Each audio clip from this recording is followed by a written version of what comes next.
So why don't you just meet me in the middle?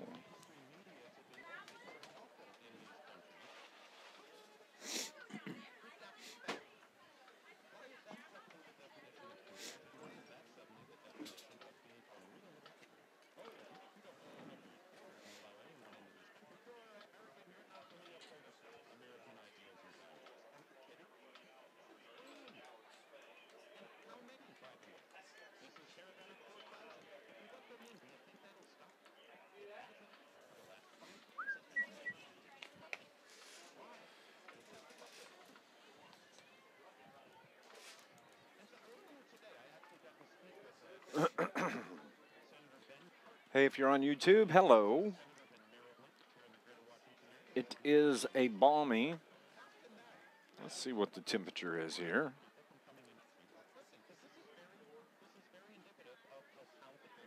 $50 degrees. Feels like it's 43. Winds are out of the southwest. At about 10, right in our face.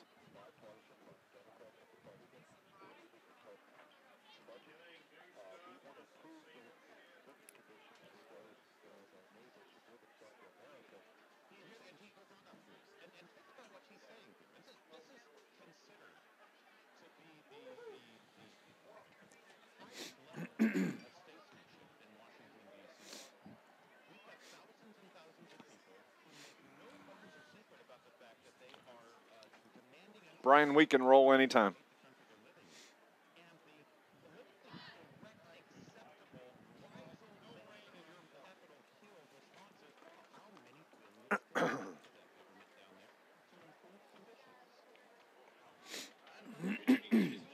Welcome to Klosterman Field. It's time for Flaming Heart football. Tonight, the Hearts will see Carterville Lions of the Mississippi Division of the Southern Illinois River-to-River Conference. They come into tonight's contest with an overall record of 3-5. The Effingham Hearts beat well 6 overall. They finished 5-1 in the Apollo Conference, finishing second place this year. Wins for the Lions were over Benton, Sparta, and Picketteville. Their losses coming against Aaron, Murfreesboro, Des Moines, and Jonesboro and Nashville. The Effingham Hearts, after 2 season opening losses against Breeze, Monterey, and Taylorville, have come back with 6 straight wins against Mount Zion, Lincoln, Stone, Mahana Seymour, Charleston, and last week against Mattoon. The colors are being presented to the city by Effingham's American Legion Post 120. And at this time, I'd like to have everyone stand and remove your caps with playing our national anthem. The national anthem. Roll commercials. Anthem.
Okay.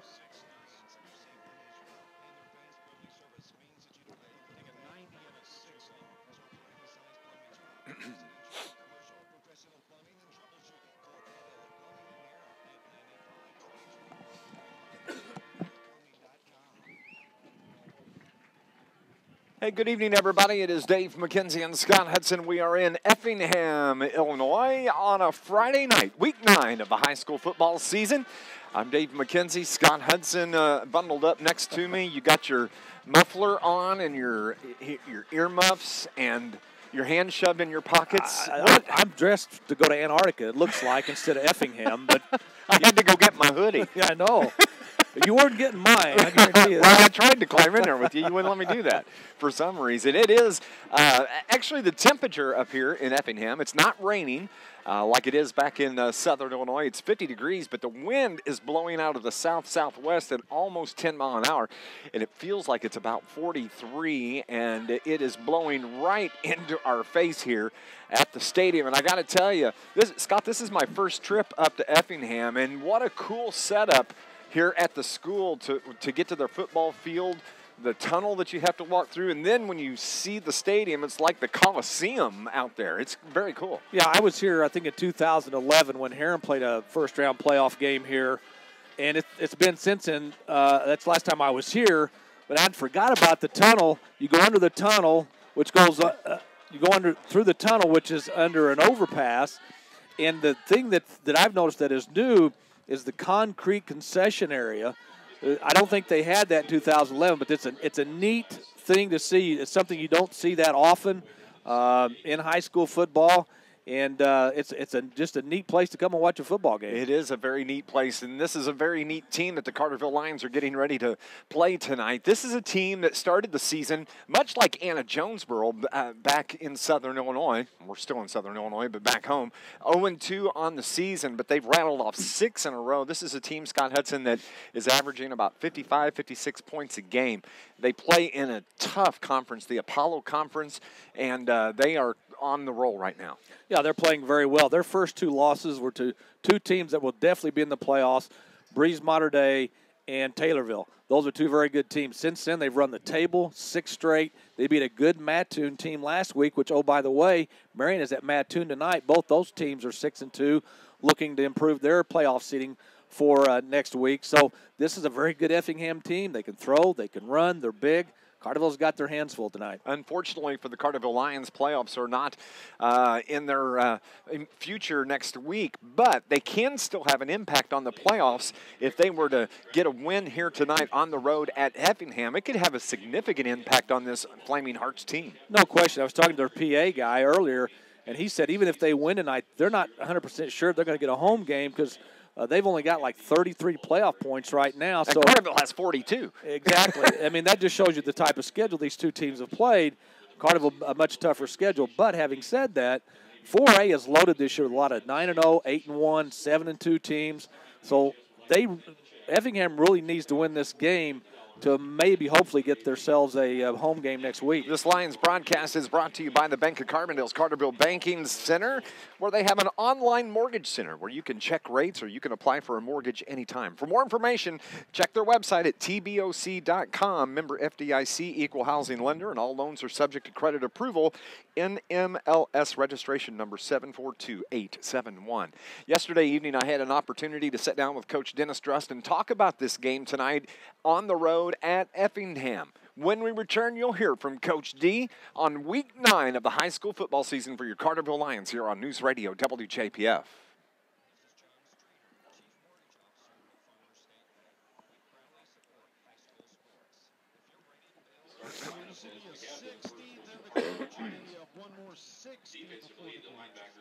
Okay.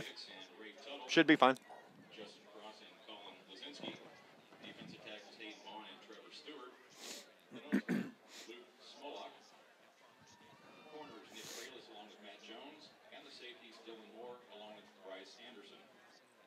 Offensively, at Splittings will be Dylan Moore and Mason Huntsberger. In slot will be Nick Kralis along with Bryce Anderson. The right tackle, Hayden Vaughn. The right guard, Hunter Inman. Center will be Will McCullough. Left guard, Shane Sizemore. The left tackle, Matt Segner. Quarterback will be Keaton Petska. And the running back, Colin Zazinski.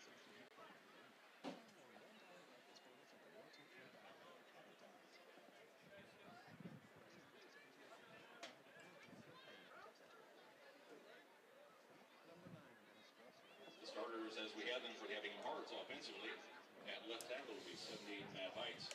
The left guard 52 Reese Evans. At center 54 Jason Boland. The right guard 68 Justin Baker. The right tackle 76 Ethan Huss. The tight end 84 Jacob Briggerman. Wide receivers number 18 Dylan Busher and number 11 Tristan Duncan. At fullback number 44 Jacob Stoneberger. Tailback number 7 Kendall Ballman. And the quarterback number 15 Landon Wolf. we're going to drive back with the heat cranked up all the way.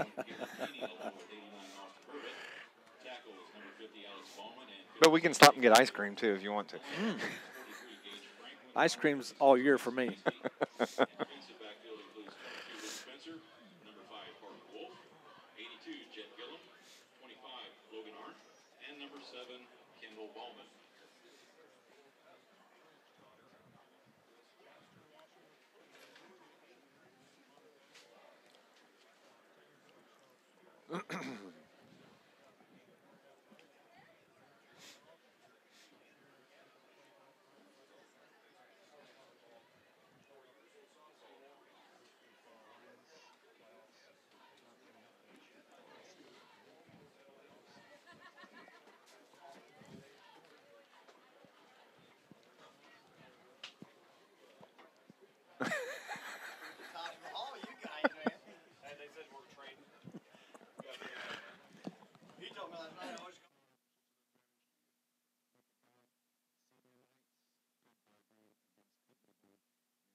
There you have it, Coach Dennis Drust on our post-game show. At least tonight, Scott, we're not dealing with rain. Doesn't look like we're going to have to deal with rain tonight. And, you know, as you heard Coach talk about, Keaton Petska got his running game going last Friday night. Defensively, Carterville stood up. Dylan Moore with that 90-yard pick six to really seal the game for the Lions against Pinckneyville.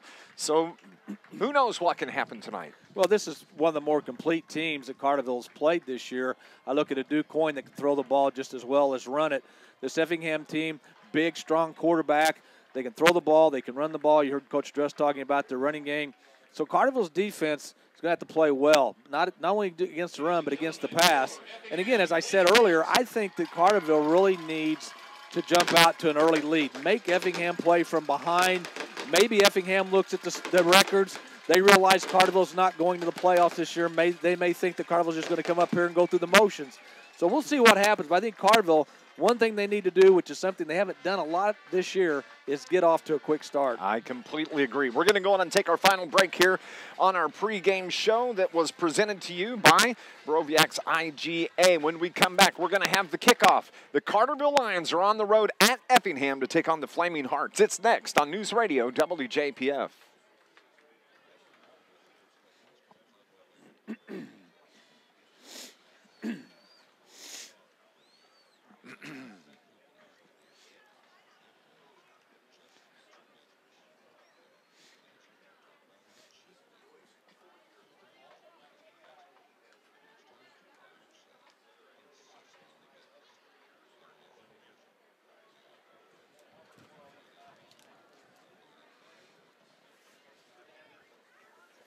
Broviac IGA.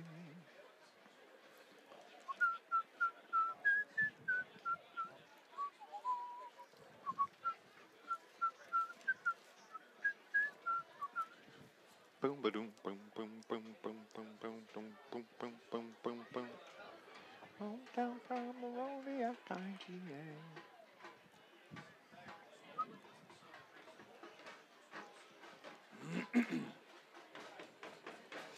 Welcome back to Evansville.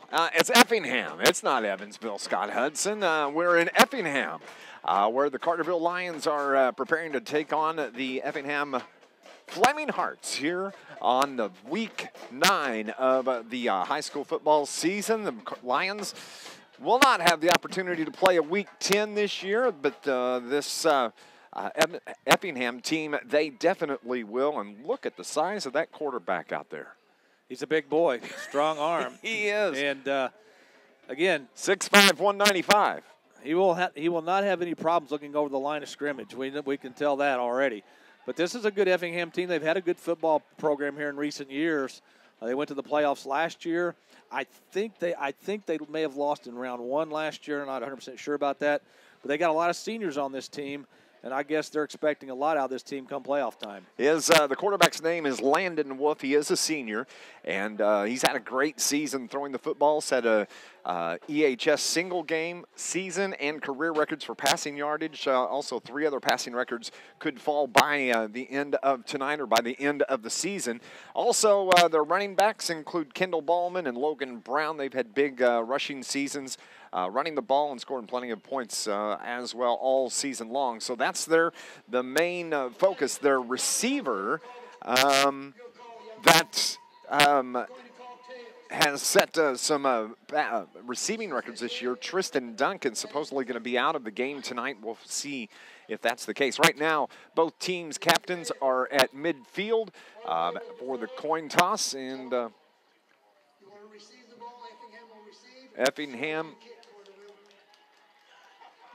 Effingham, I believe, is going to take the ball and have it on offense to start the game. I'm sure with this offense, they want to get out and score quick. Yeah, I'm sure they want to get a lead and take any thoughts of Carterville pulling an upset here tonight out of the equation early. But, you know, the wind could play a factor, the wind out of the south-southwest. Carterville, this is maybe their 3rd game on natural turf this year. We were on the field earlier. And this field's what I would consider a little rough. It's almost like a field that they turned into a football field, so to speak. But it seemed to be dry. I don't think footing's going to be an issue in this game. So the other thing Carterville has to do, they got to cut down on their mistakes, whether it be turnovers or penalties. You cannot give a team like this extra opportunities. Yes, they have. We're right next to I-57 here in Effingham.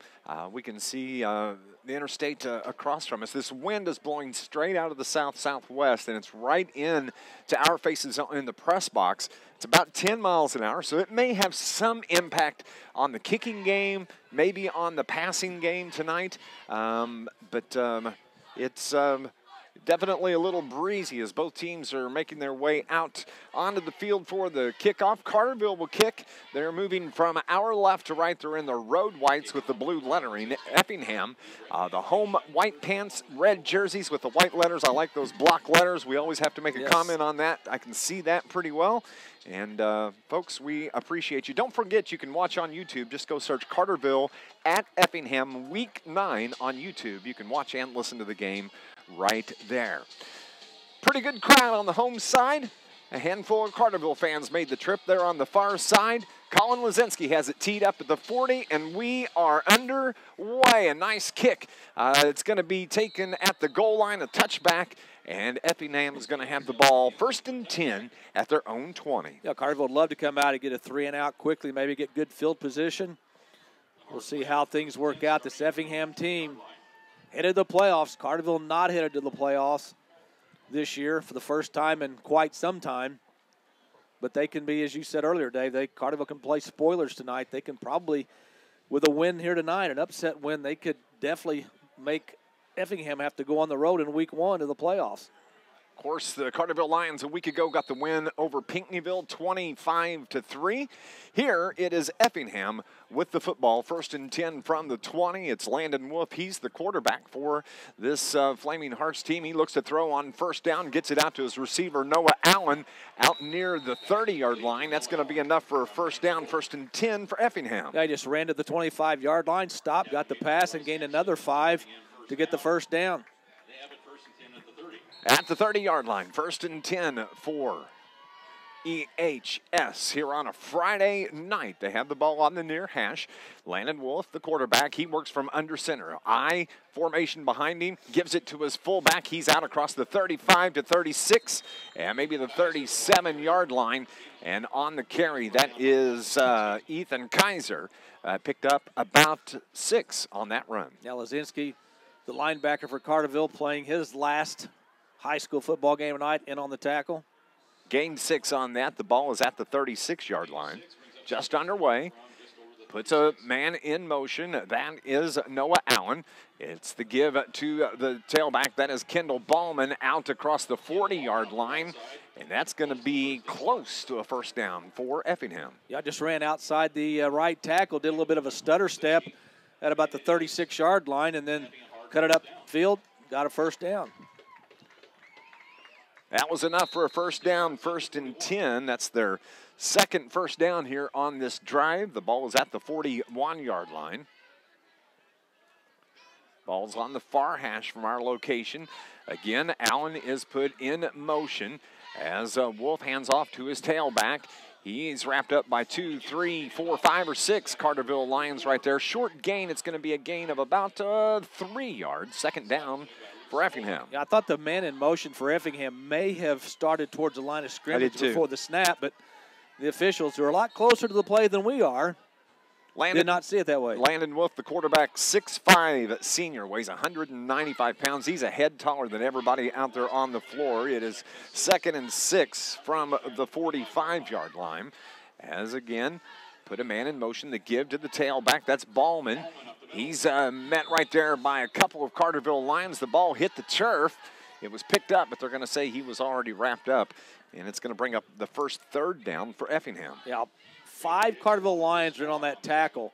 It's going to bring up 3rd and about 5 for Effingham. This is where you got to get pressure on a quarterback like Wolf. You got to make him throw the football before he wants to. 3rd and 4 from their own 47. Wolf, he looks to throw, he gives it to his tailback. He's picked up a first down and a couple of more as he's into Carterville territory to about the 47-yard line of Carterville. Yeah, he just followed his blockers off that right side and got enough for a first down. And the drive continues for Effingham. They've only thrown the ball 1 time so far. Their fullback, who's had a fantastic season, they don't give him the ball a whole lot. He's just in there to blow open that hole, and that's exactly what happened there. 1st and 10 from the 47 for Effingham is Wolf from under center. Now he puts Shackelford in motion, gives it to the tailback. That is Ballman off the left side, and that's a loss of a couple. A nice job defensively led by Bailey Hicks. Yeah, and Lazinski also in on the tackle. That's the first time in this first drive for Effingham that they've been stopped for a loss. Loss of 2 on that carry by the tailback. Into the game now for Effingham, Dylan Busher, number 18. He's a wide receiver. Landon Wolf takes the snap, fakes the handoff, rolls to his right, wants to throw across the middle, incomplete. Like the setup, and here comes a late flag, and that's going to be on the Lions. Yeah, the intended receiver went to the ground real quick. Somebody must have pushed him in the back. And those are one of the things that Carterville cannot do if they plan on pulling in the upset tonight. You cannot take penalties. You had Effingham in 2nd and long, and now you're going to give them an automatic first down, and the drive continues. Here at Effingham, the officials have a mic. It was interference on Carterville, so it's 1st and 10 on the penalty. Ball is at the 34-yard line. The first possession of the game, Effingham getting deep into Carterville territory. Wolf looks to throw down the left side, throws it up in the air, and it hits the defender in the back. That is Nick Kralis, falls incomplete. The receiver did a nice job trying to get to it, but good coverage by Nick Kralis. Yeah, Kralis had his back to the quarterback, but he was able to get his hand up, his arm up, right as the ball got to the receiver, and that'll bring up 2nd and 10. 2nd and 10 from the 34. This offense works very quick for Effingham as well, getting the play in and getting to the line of scrimmage. As now Wolf operates from the shotgun, takes the snap, rolls to his right. He's looking to throw again, throws it off the right side. It's caught and popped by the Carterville defense at the 25-yard line. I didn't see who the hit was, but nice job. I think that was Carson Pearson who came up and delivered the blow, but it's going to be enough for an Effingham first down. That is the 4th first down for Effingham, actually the 5th after the penalty. 1st and 10 from the 24-yard line. Carterville, that bend but don't break defense. This would be a good time to get a stop right here on this first down play as Wolf operates from under center, puts a man in motion, gives it to his tailback. That is Ballman off the left side. He's trying to get to the corner. He does. Touchdown from the 24-yard line, a 24-yard touchdown run by their tailback, Kendall Ballman. I think that may have been the first time on that opening drive that Effingham ran to the left side of the field, and they just got the corner. The defensive end for Carterville came across, but not in time as the back took it to the outside, took it down the near sideline, and Effingham's on the board first. 7:56 on the clock. The first touchdown belongs to the Effingham Flaming Hearts. On to do the kicking for Effingham. That is Bo Hefner. And the kick is no good. So it is 6-0 at the 7:56 mark here in the contest. We'll be back. Carterville gets the ball next on News Radio WJPF.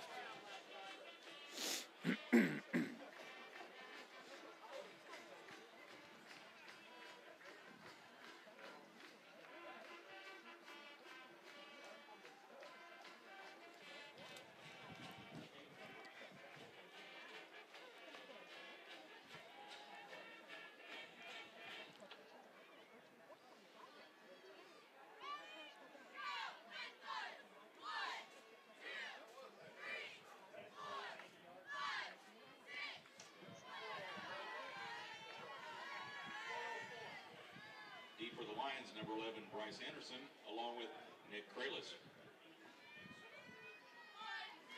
Kicking off will be Yvonne Angel.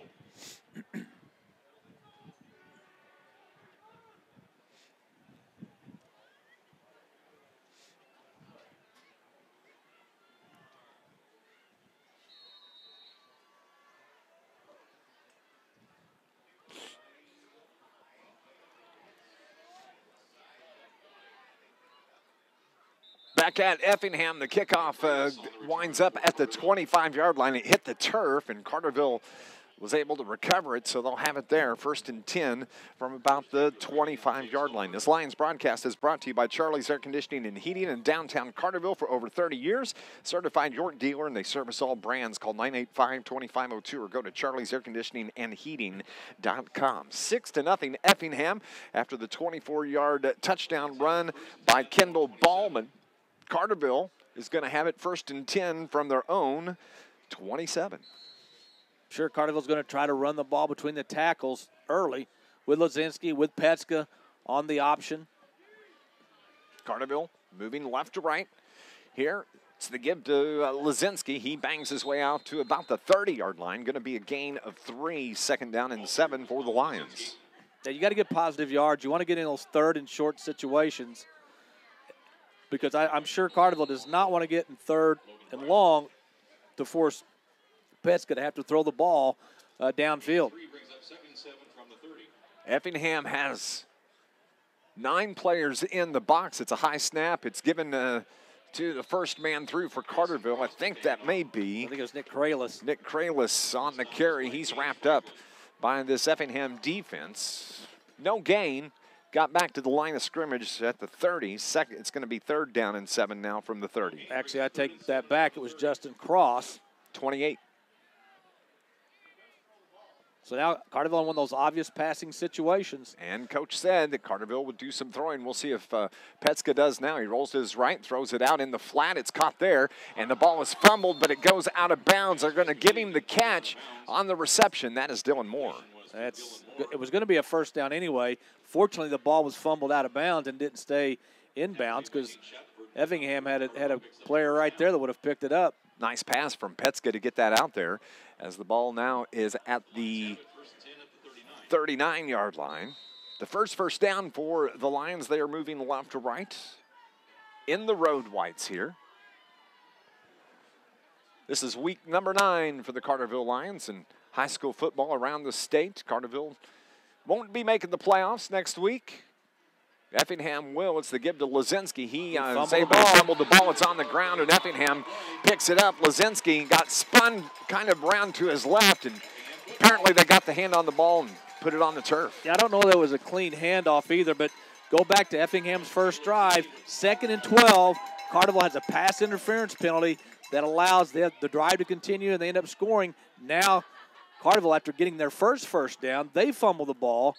Effingham recovers, and they've got it in Carterville territory. And 1st and 10 at the 42 of Carterville, so a short field here for the Flaming Hearts.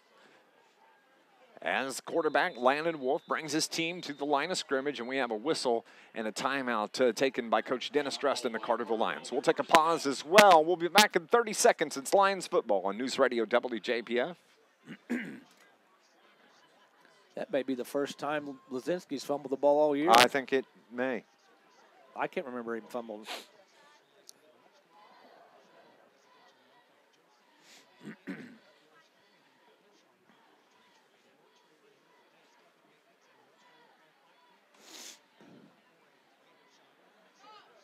Call Joe.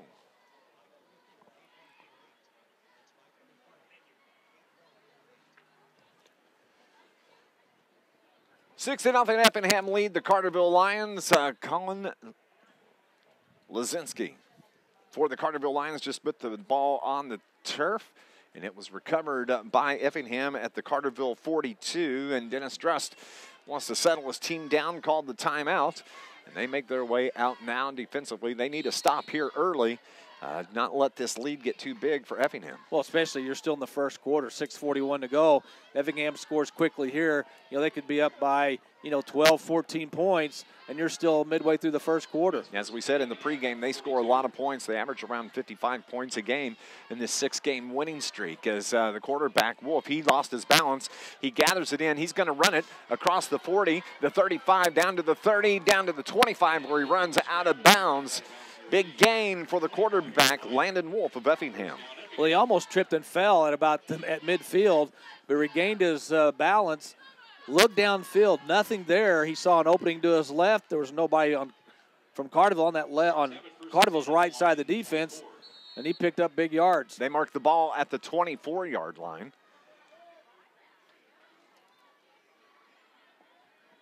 So he's going to operate from the shotgun now, he being Landon Wolf. Oh, the man looked like he jumped. No flag. He's going to throw it across the middle, and it's caught by Shackelford, and he spins his way down short of the goal line. It's going to be at the one. I saw a flag, I thought, come in. There was a flag late, but there's also a flag thrown by the side judge, which will be offsides. Here, again, Carterville was going to get something finally go their way. It was going to be offsides on Effingham, but I think the other penalty that was thrown near the end zone was on Carterville, so it'll be offsetting. And instead of Effingham being moved back 5 yards, they just go back to line of scrimmage and do it all over. The officials are getting together. Official tonight is wired with a microphone, so we might be able to hear what he says. Turn our crowd mic up. We appreciate you tuning in here on News Radio WJPF. This Lions broadcast brought to you by Mayor Brad Robinson in the city of Carterville.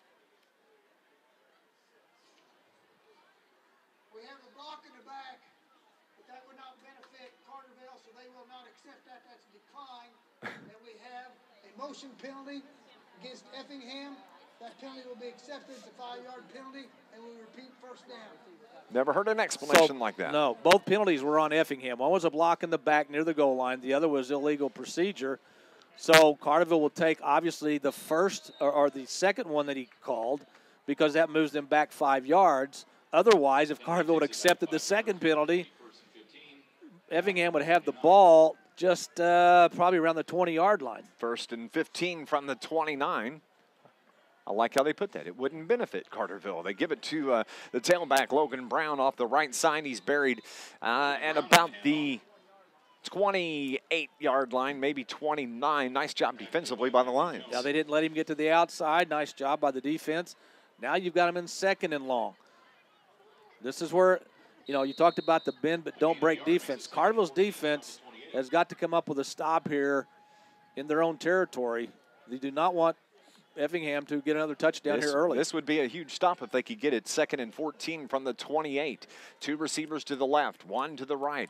Wolf rolls to his left. He's looking to throw, feels some pressure. Has to throw it away. And Carterville's defense, nice coverage downfield by Nick Kralis here on the near side, forcing Wolf to throw that ball out of bounds. Yeah, Bailey Hicks hit him late. Now, if that would have been in the NFL, there would have been a flag thrown. Yes, there would have. I guarantee you. Yes, there would have. And that's the first thing I looked for after the play was over, and the officials let it go. So 3rd and long, Effingham obviously in 4-down territory, but Carterville's defense starting to stiffen a little bit. Need a big defensive stop right here. Effingham already up 6-0 after the 24-yard touchdown run by Kendall Ballman. Wolf from the shotgun, throws it out left side. The ball is dropped by the receiver. That is Cameron Culber. He took his eye off. You could see he was looking to see where the defender was at, and it's bringing up 4th down now for Effingham. Yeah, Nick Kralis was getting a beat on the wide receiver. Even if he caught it, I don't know that he would have gotten many yards, but now it's 4th and long. And apparently they're going to go for it since they have the ball at the Carterville 28-yard line. Man, that tight end out there is huge. Number 88, 6'3". He looks big out on the end. 2 receivers near side, 2 to the right. Wolf from the shotgun has 1 running back on his left hip. Takes the snap, drops back, wants to throw. Looks toward the left side. He pulls it down. He may have to run. Now he throws it out, and it's incomplete. And Carterville is going to get the ball back on the change of possession. Nice job by the Carterville defense. Well, they finally got some pressure on Wolf, the quarterback. It looked like he was going to tuck it and run, but I think he realized that he probably wasn't going to get the first down, so he just chucked it to the near sideline, overthrew his wide receiver, and Carterville's defense comes up with a big stand. And they're going to have the ball 1st and 10 at the 28. This Lions broadcast, as we said, brought to you by Mayor Brad Robinson and the entire city of Carterville, who are proud sponsors and supporters of Carterville Lions sports. Don't forget, coming up October 31st, it's going to be the Pumpkin Path at Carterville. And then November 22nd, the community Thanksgiving dinner from 11 until 2. December 7th will be Christmas in Carterville. That's a cool event. And thanks to Mayor Brad Robinson and the city of Carterville for sponsoring Lions football. Carterville has it at their own 28 on the left side of the field here, as 2 receivers to the right, 2 to the left. Lazinski in the backfield. Petska takes the snap, gives to Lazinski, runs right. No, Petska keeps it out across midfield. What a great fake. It's coming. Keaton Petska, that is forced out of bounds at about the 17-yard line of Effingham. What a great fake. Great fake, and that's the first time that Petska has kept the ball tonight. I don't think Effingham was expecting that. They were expecting Lazinski to get the ball, and Petska with a great ball fake just kind of fooled everybody, got to the near sideline. He showed some great speed there getting down the sideline, so Carterville's in Effingham territory. 1st and 10 all the way down at the 18-yard line on that carry. Lazinski with the carry. Little to, I don't know, maybe about 3, gain of 3 for the Lions. Hasn't been much between the tackles early in this game for Carterville, but at least now Effingham has to respect Petska and his running ability, and maybe that will open things up for Lazinski between the tackles. Gain of 2 on that carry by Lazinski. Carterville's threatening here with 4:35 on the first quarter clock. Lazinski in the backfield. Petska takes the snap, pitches to Lazinski off the left side. Down the left sideline, and he's tackled at about the 7-yard line, it looks like. Nice run by Colin Lazinski. Oh, nice little pitch play. Carterville showing something that they haven't used much this year, that little fake up the middle, then pitch the ball to the outside. Got Effingham thinking a little bit now on what's coming next. Got a first down on that. 1st and 10 now from the 7-yard line. Carterville threatening. 4:23 on this clock. They're on the far hash. Petska from the shotgun takes the snap. He is going to keep it. Runs right up the middle. Touchdown for Keaton Petska. A 7-yard touchdown run for the Carterville quarterback. Well, you saw a couple of Effingham defenders going with Lazinski. They really weren't sure who had the ball, and Petska just followed his blockers from 7 yards out, and the Lions are an extra point away from taking the lead. At the 4:17 mark of the first quarter, all tied at 6. Carterville gets on the board after the big run from Keaton Petska. And Colin Lazinski an opportunity to give Carterville the lead over this team. And we have a flag. It comes in. I think they're pointing at Effingham. Nope. It's going to be on Carterville. It's Yep. going to back him up. We have a dead ball, false start, against the white team, 5-yard penalty. Backs him up 5. Fortunately, the wind is kind of quartering for Lazinski as we see the flag to our right for this extra point. Ball's going to be set down at about the 15-yard line, so it'll be a 25-yard field goal attempt. The kick is up, and the kick is good. Carterville, they have the 7-6 lead over the Effingham Flaming Hearts with 4:17 left here in the first quarter. We'll be back on News Radio WJPF.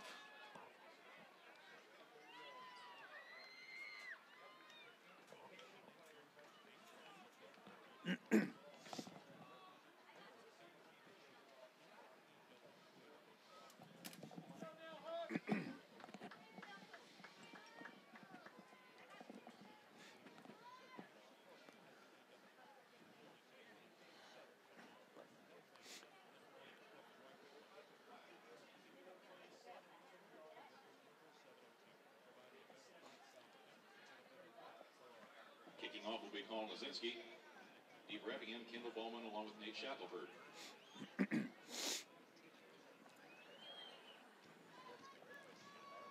Man, they're not wasting any time, are they? No.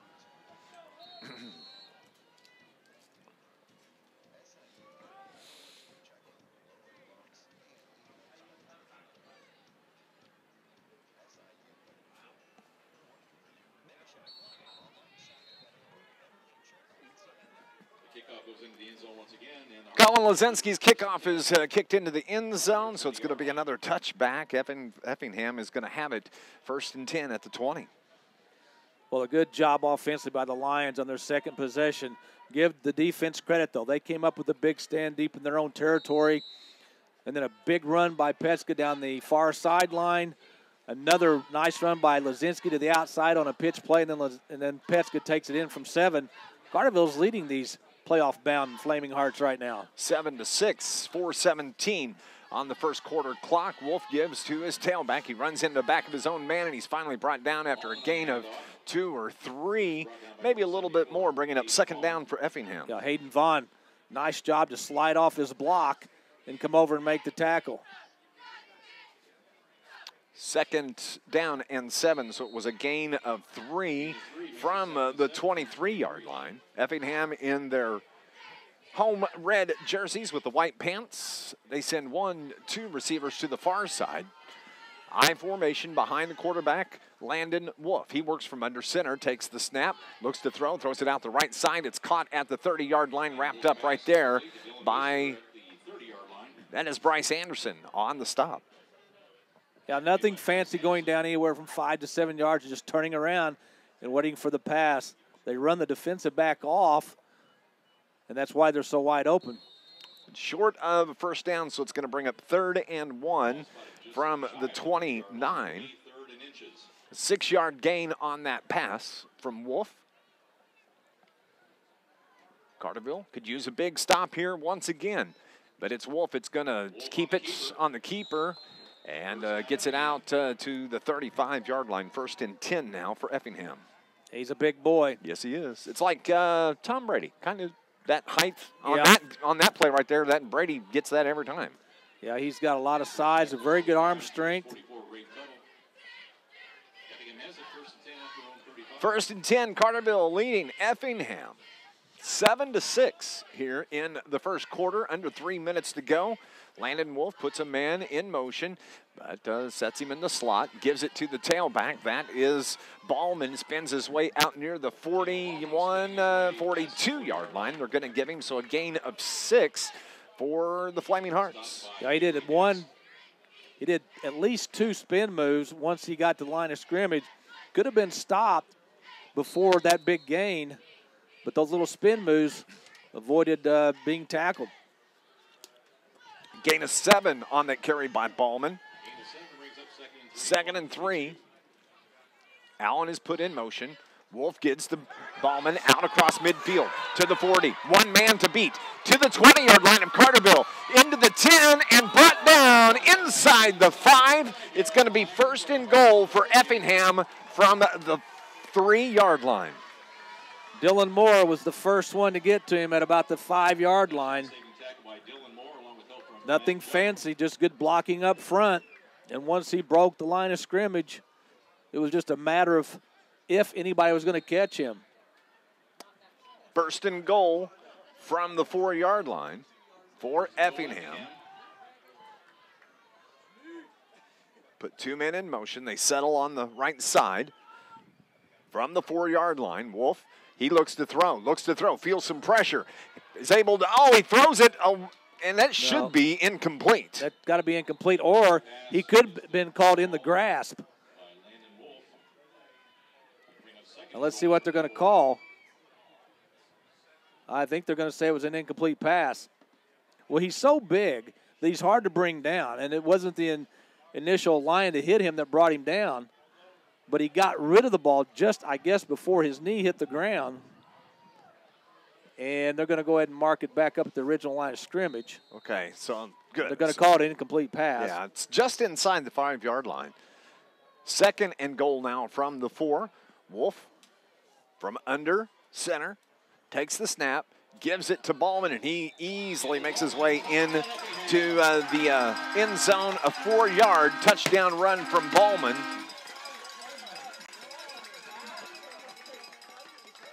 With 1:49 left here in the first quarter. Now he just waltzed into the end zone. Was never touched from 2 yards out. So Effingham out for the extra point. Bo Hefner, the kicker, the kick is up, and it is good. So now it is 13-7. Effingham with the lead on the Carterville Lions. Carterville gets the ball back next on NewsRadio WJPF.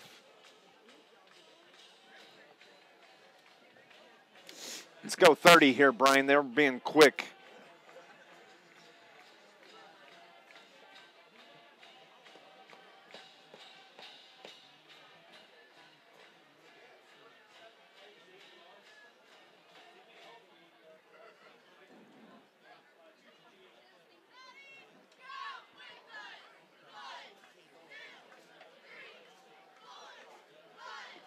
For the Lions, Carson Pearson along with Bryce Anderson. Brian?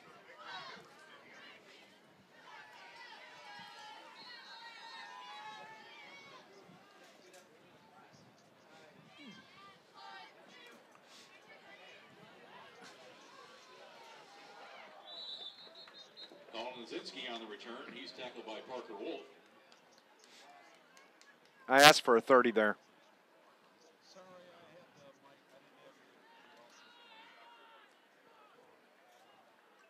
Back at Effingham, 13-7.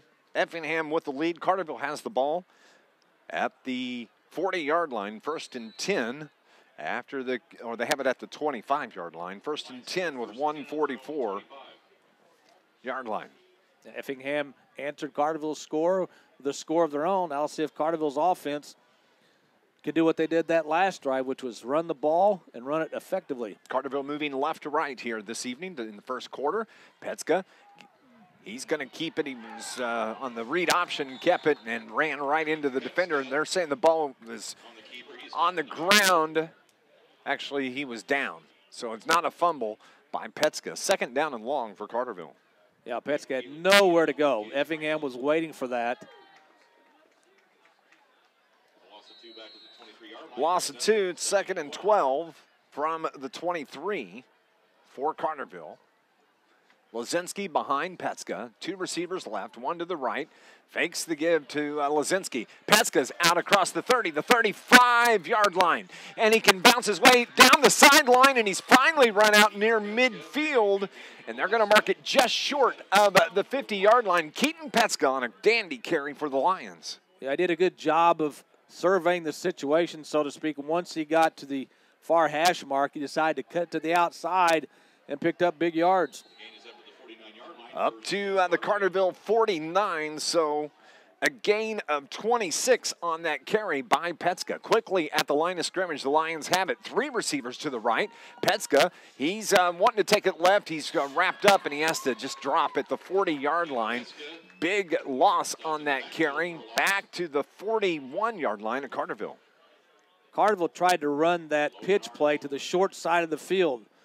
If you're going to do that to the short side, that pitch has to be quick because you're running out of real estate, and it allows the defense to play to be able to converge on that. That was a loss of 8 on that play. So now it's 2nd down and 18, under 30 seconds to go here in the first quarter. 2 receivers left, 2 right. Lazinski's in the back. Bryce Anderson's put in motion.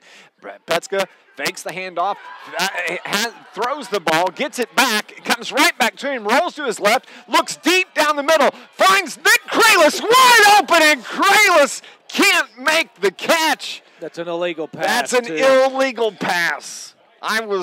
As it was happening, I was like, can he do that?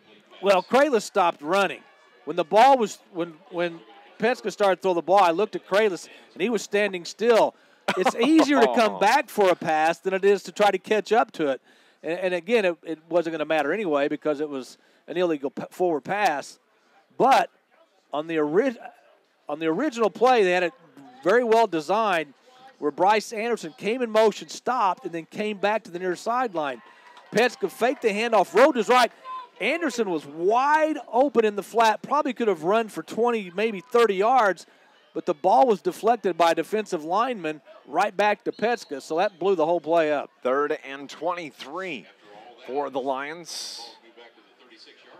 Yeah, the pass, his initial pass was tipped. He comes right back to him. He rolled to his left then, saw Kralis wide open, but you can't do that. And he had room to run, too. Yeah, he did. Yeah, he did. Now he's looking to throw. Throws it down the middle, overshoots Bryce Anderson, hits the turf, bringing up 4th down for the Lions. Yeah, he overthrew Anderson. Anderson's only 5'8", 140. He needed to be about 6'5". Going to force a punt. Mascuda leads Centralia 14-0. That's at the end of 1. We haven't updated any scores, Scott. Well, I have an update. End of first, Heron leads Breeze Central 7-0. That was the last. Frankfort over Nashville 7-6. Effingham drops 1 man back. Lazinski does the punting, takes the snap. Good pressure, but he's able to get it away. The ball's taken right at the 30-yard line by Effingham. Brings it to the near side across the hash, across the 40, the 45, the midfield, down into Carterville territory. Bam! What? And they cannot. Well, maybe helmet to helmet. Colin Lazinski. Is he even? He flattened. I don't know that he's awake right now. He flattened the return man. I mean, just that is a decleater. Right times here 3 on the near sideline. He was scampering up the sideline. He looked like he went to cut back, and Colin Lazinski just put the hammer on him. And as a matter of fact, I don't know that that he's still on the ground. And those were the first flags.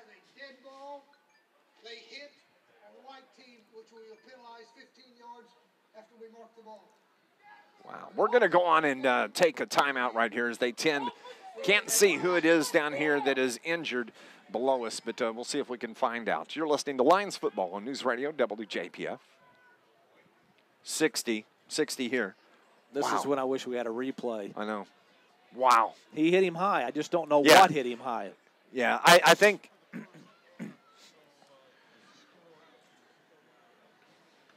Okay, thanks. He's up. What's the number on him? 18. 18. Dylan Busher. Wow, what a shot. 30 here, bud. We're done.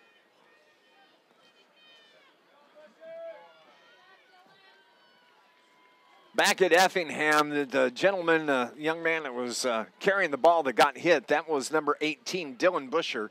He's a wide receiver, and he finally got up and walked over here to the trainer's table just below us. There were 2 flags. There was a block in the back, I think is what the original call was. And then, of course, Colin Lazinski, a dead ball personal foul on the hit on Dylan Busher. Busher is just below us being tended to by the trainers, but at least he got up and walked off the field. He took a shot, Scott Hudson. He took a massive shot, and unfortunately we don't have instant replay to see exactly what hit what. Helmet on helmet. Was it a forearm up high? I don't know. But now they've marked off both penalties, and it's going to give, well, that's the end of the first quarter. Yeah. We'll keep it here. So they're going to mark it. I think when you mark both of them off, it may be 5 yards, a 5-yard advantage for Effingham. I think that may be the only thing that comes out of this. So they're going to have the ball at their own 35-yard line as we start play here in the second quarter. 1st and 10 from their own 35. Carbondale leads Harrisburg 14-6. I had another score here. Marion is at Mattoon, all tied at 14, 8:36 left in the second. Now Heron's up 14-0 in the second. Both Heron and Breese Central have records of 6-2. Both are 4A schools. Both are headed to the playoffs. So it's a big game for both those teams. This Lions broadcast brought to you by the International Brotherhood of Electrical Workers, Local 702. Proud sponsors and supporters, Carterville Lions Sports. IBEW Local 702, providing a better lifestyle for members, a better life for all. Mattoon. Effingham has the ball at their own 35-yard line. Moving left to right now as we begin play in the second quarter. The quarterback, Landon Wolf, from under center. Running backs in I formation, gives it to the tailback. That's Ballman. He is able to find his way out to near the 40-yard line, bringing up 2nd down and 5 for Effingham. Yeah, again, Effingham's running backs, The ball carrier was Logan Brown. when they get the ball, Luke Smolak. a lot of times they've been hit at or near the line of scrimmage, but they continue to spin move, keep the legs going, then end up picking about 2, 3, maybe sometimes 4 yards more than they should. 2nd down and 5 from the 40. The give to the tailback once again. That is Logan Brown. He's able to escape, but he's spun down at the 42-yard line. Nice job recovering. We have a late flag coming in. You know there's going to be some chattering going on out there after that hit from Lazinski. Yeah, I think both coaches probably at the next timeout, next stoppage of play, need to talk to their team and say, look, you can't get involved in, this personal foul The stuff. extracurriculars. Here's the call. Game ball, sportsmanlike against Carterville, 15-yard penalty. See, I thought it was on Effingham originally, but 15-yard unsportsmanlike on Carterville. So that's going to put the ball down in the Carterville territory. Things a little chippy out there. 1st down and 10. They have the ball at the Carterville 43 after the penalty.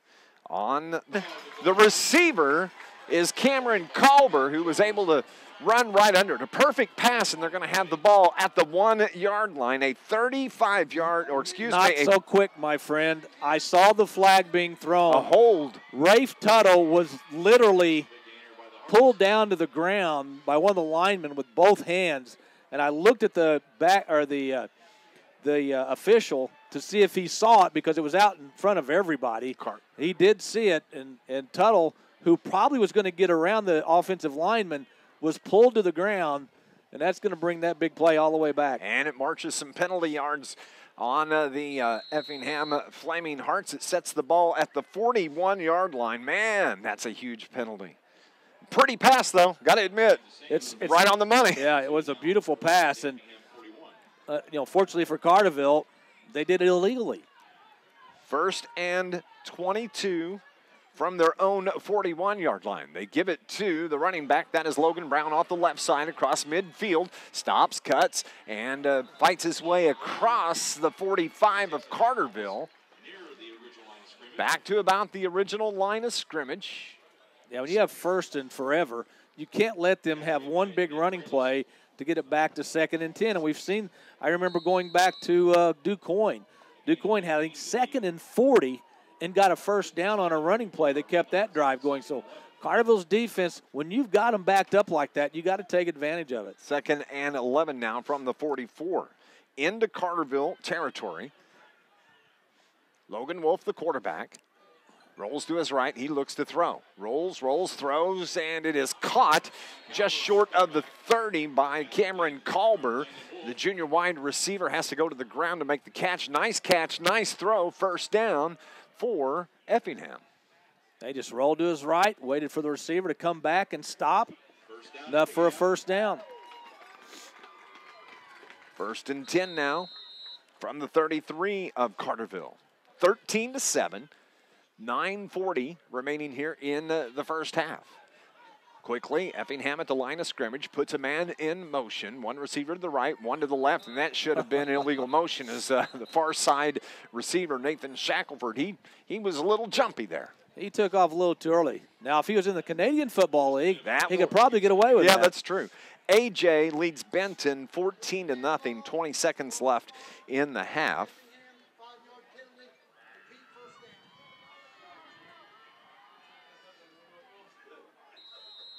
Dodgers lead Milwaukee, top of the first, 1-0.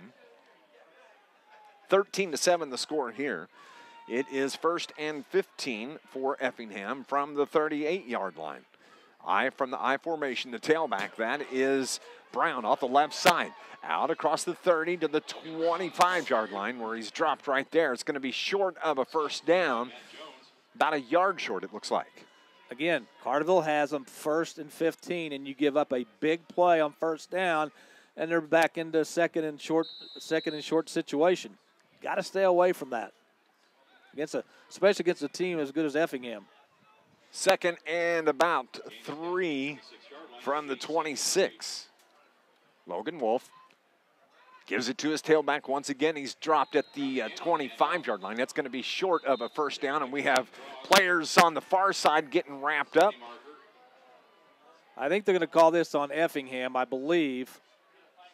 Nick Kralis for Carterville, and the receiver out on the far side, that is Cameron Colber, got tied up, and there was a little battle after the play was blown dead. Here's the call. They're going to call, apparently, on Carterville. Wow. Dead ball, but sportsmanlike against Effingham. And dead it's going to be offsetting. Sportsmanlike against Carterville. They were offset. It was dead ball. So yeah. After that hits, things are going to get, you can tell, things are going to get a little bit chippy out there. And it may take till halftime for both teams to settle down. And the funny thing is, the ball was run to the right side of the offensive line. That occurred near the far sideline where the play wasn't even going. 3rd down and 2 from the 25 for Effingham. Wolf under center, gives it to his tailback. He's able to get the first down out across the 20. Has one man to beat. He's brought down at about the 11-yard line. I don't know who that was defensively for Carterville, but they saved a touchdown. Yeah, Effingham's offensive line starting to get it together. They're really starting to dominate the line of scrimmage. The running backs are following their blockers very well. I think, if nothing else, that late hit by Lazinski has fired this Effingham team up. 1st and goal from the 10 for Effingham. They're threatening to score once again. The give to the tailback. He's able to scoot through up to the 5. The ball was on the ground, but it's going to be, they're going to say a touchdown. He got the touchdown before the fumble as the fireworks go off here at Effingham at the 8:07 mark. I didn't see who the carrier was on that, Scott. I think 23 maybe? I think it was Brown. The 8:07 mark in the second quarter is now Effingham 19 and Carterville 7. 10-yard touchdown run by, we'll give it to Brown. At the 8:07 mark here of the second quarter. Effingham on for the extra point. The snap is down. Hold. Kick is good. So it's 20 20-7. Effingham, the 13-point lead here in the second quarter. Carterville gets the ball back next on News Radio WJPF. 60. I think we can go 60.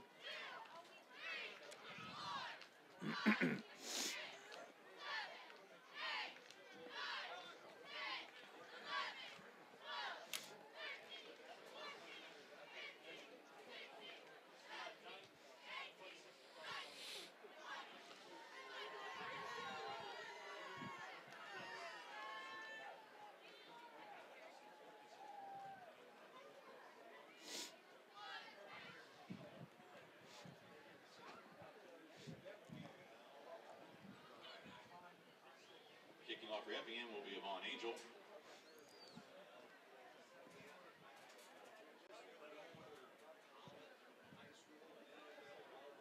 Deep for the Lions, number 11, Bryce Anderson, along with Nick Kralis.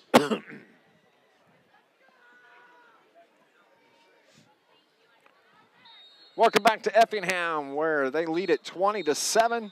We have a whistle on the kickoff. A 10-yard touchdown run from Logan Brown, the tailback for Effingham, gives them the 20-7 lead, Scott Hudson.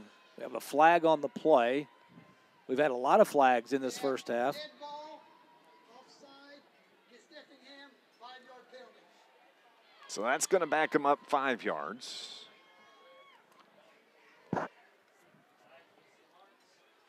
Well, we can't say we haven't had an exciting first half. No. We still have 8 minutes left here. And this first half is taking almost a full hour to play. So Effingham's going to have to kick from their own 35. Carterville will get the ball back after the 10-yard touchdown run from Logan Brown. Bo Hefner does the kicking. Ball's placed at the 35. Here's the kick. It's going to be returnable. Nick Kralis takes it, but he bobbles it, has to retrieve back to the 5 to pick it up. Picks it up at the 5, makes his way out across the 20, straight up the gut. 1-2 men to beat, moves it out toward midfield. He ran right by him. Look at him go. He's at the 30-yard line. 1 more man to beat. That is Nick Kralis with a 90-yard touchdown run for the Carterville Lions, and there are no flags on the field. What a play by Kralis.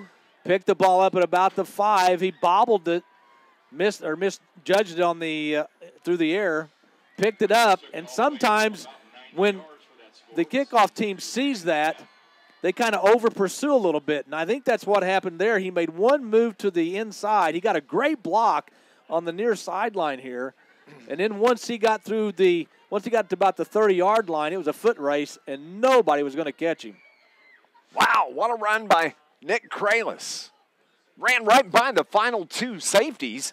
Back as there's a man coming in late. Carterville down 20-13. Lazinski on for the extra point. The snap was high. The kick was pulled left.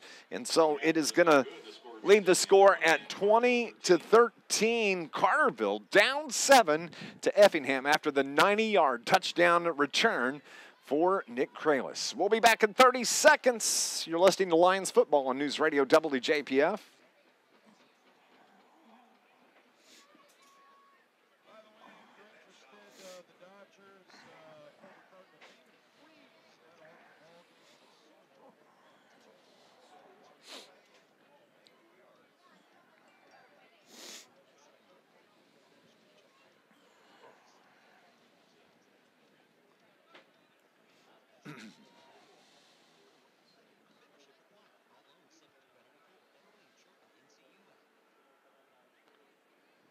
Nick Kralis, a 90-yard kickoff return for the Carterville Lions. Pull them to within 7 of Effingham at the 7:50 mark. It is 20-13, Scott Hudson. Well, that's what Carterville needed. They need something positive to happen because ever since that big hit by Lazinski, Effingham kind of took over this ball game. Now, Carterville's within 7 with 7:50 to go in the second. And we've seen it. Well, before he even returned that, we were talking about how exciting this first half has been. It just got a little more exciting, courtesy of Mr. Kralis. This Lions broadcast brought to you by Southern Illinois Healthcare, dedicated to communities we serve. Call 866-744-2700. 2468 or visit sih.net. Lazinski with the ball teed at the 40, kicks it off. It's a good kick down to about the 7-yard line. It's bobbled there by the return man. He picks it up out near the 20-yard line, 25 to 30. He's running up the sideline. Another hit right there on the sideline. Guess who that was? And that was Colin Lazinski as he pats the return man. No harm, no foul there. That was a good hit and a good return by Effingham. Mr. Krayla said, I'll try this again, only this time I'll do it legally. And he gave him a good pop. Yeah, he did. Legal. Good pop. Good high school hit. And a good show of sportsmanship on both sides there, too. 1st and 10 for Effingham. Carterville's within 7. They have it 1st and 10 at their own 39-yard line. 7:41 on the clock. Effingham in their home reds here on senior night in Effingham. What county is this? Is it Effingham County? Effingham County. How about that? Makes it easy on them. Yeah. Puts their receiver in motion. Wolf gives it to his tailback. That is Ballman off the left side. Gets out near midfield where he's finally brought down at the 49-yard line. That's close to a first down, but a little bit short, I do believe. Now, again, the offensive line of Effingham really opening up some holes.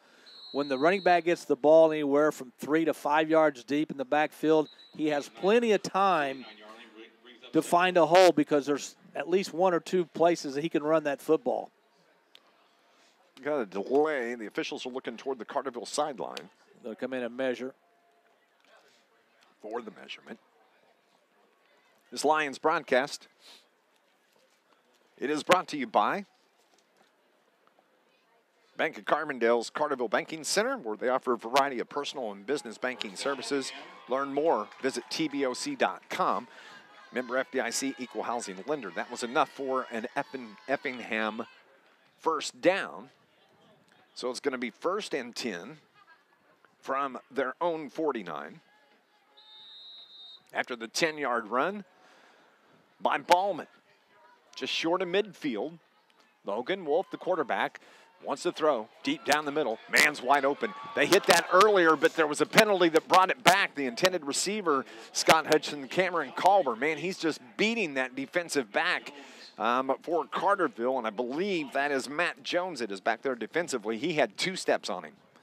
Yeah, just a little overthrown. Perfectly thrown ball, other than a little too far.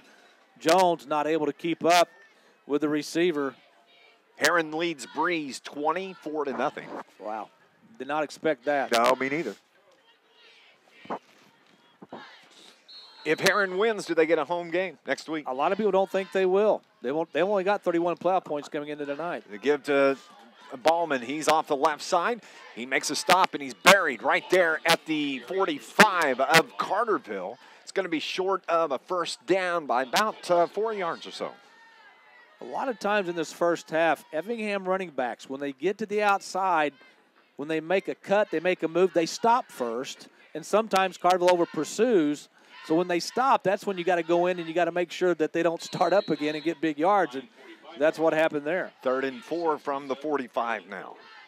Can Carterville get a stop here? That would be huge. They're only down 7 to a team that averages 56 points a game on a 6-game winning streak for Effingham. Wolf throws it out in the flat to the right side. Caught at the 42-yard line. Scampers down the sideline and out of bounds just below us here at the 26-yard line. Big gain for, those are chunk yards, I think is what they call that. I have to think that that was a blown coverage because a wide receiver should never be that wide open on a rollout to the right. There's got to be somebody there covering him. He had a good 5 to 7 yards between him and the Carterville defender. Effingham has it 1st and 10 from the Carterville 26. They give to Ballman. Nobody around. Runs it right up the middle. He bangs his way down inside the 15 to about the 12-yard line of Carterville. Well, Effingham is gaining anywhere, this is a guess, on first down, Effingham is gaining anywhere from 6 to 10 to 12 yards. That is just, you cannot allow that to happen. They're not even getting in 3rd down situations right now. No, they're not. It's 1st and 10 once again after that carry by Kendall Ballman. Ball's at the 13-yard line. Running back's in the eye, gives it to Ballman, takes it off left tackle. Here comes a flag. Ballman is wrapped up short. It's going to be at about the 5-yard line, but the flag, that may be a hold on Effingham. I would say where that flag's at, it's going to be a hold.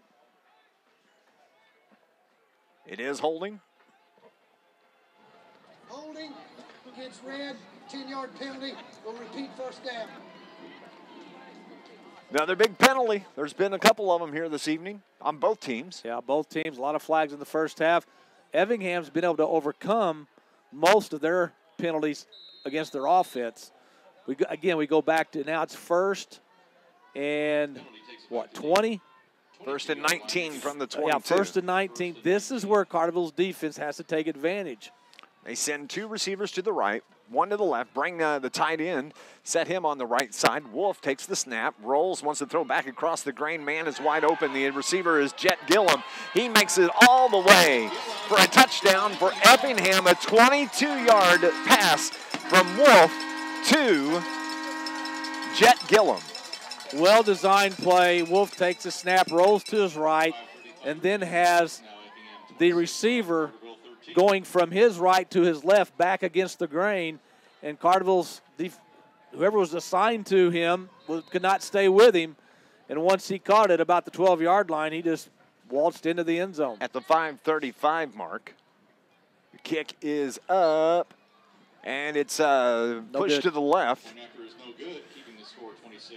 So it's 26-13 now. Effingham with the lead. We'll be back here on News Radio WJPF. I think we can go 60 here.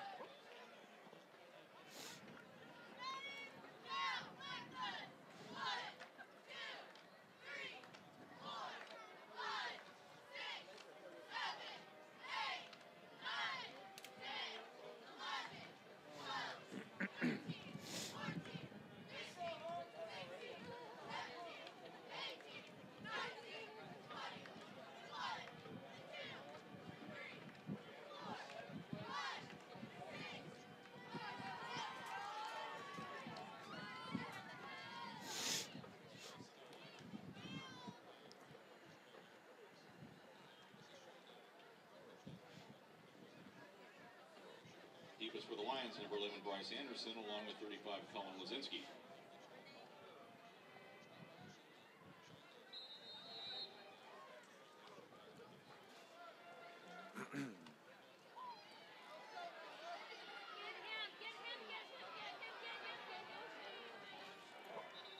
On the kickoff, it's taken at the 5-yard line by Carterville.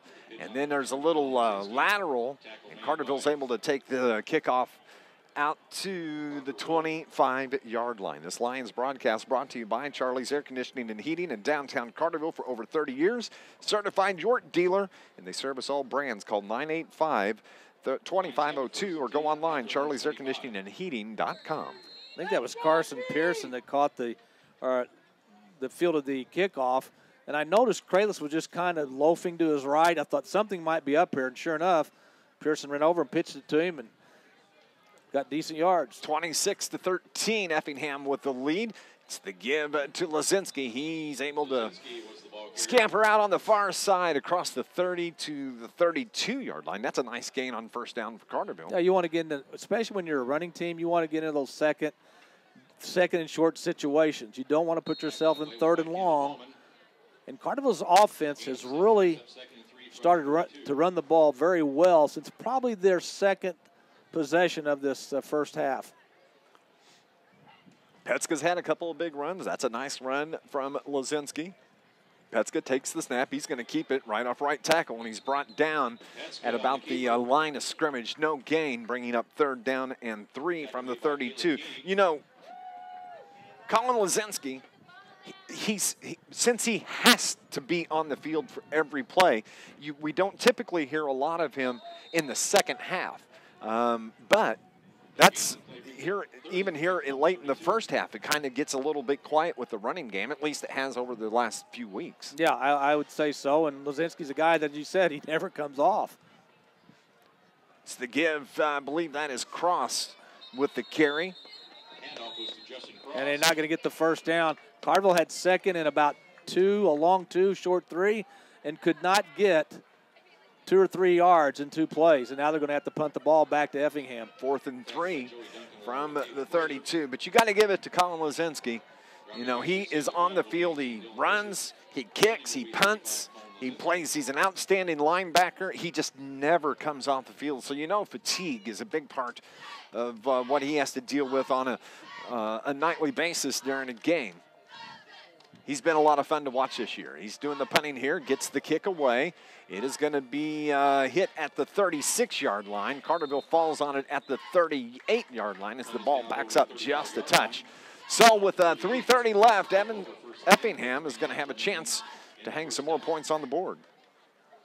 Yeah, if Effingham scores here and goes up, say, 33-13 at half, it's going to be very tough for a Carterville offense that does not have really big play capabilities, especially through the air, to come back and win. So I think this 3:30 is very critical to Carterville in this game because I'm pretty sure Carterville will get the ball to start the second half. Marion and Mattoon are tied at 20 at the half. Very important game for both those teams. Whoever loses probably going to go on the road week 1. 3.5 left here in the first half. Effingham with the ball.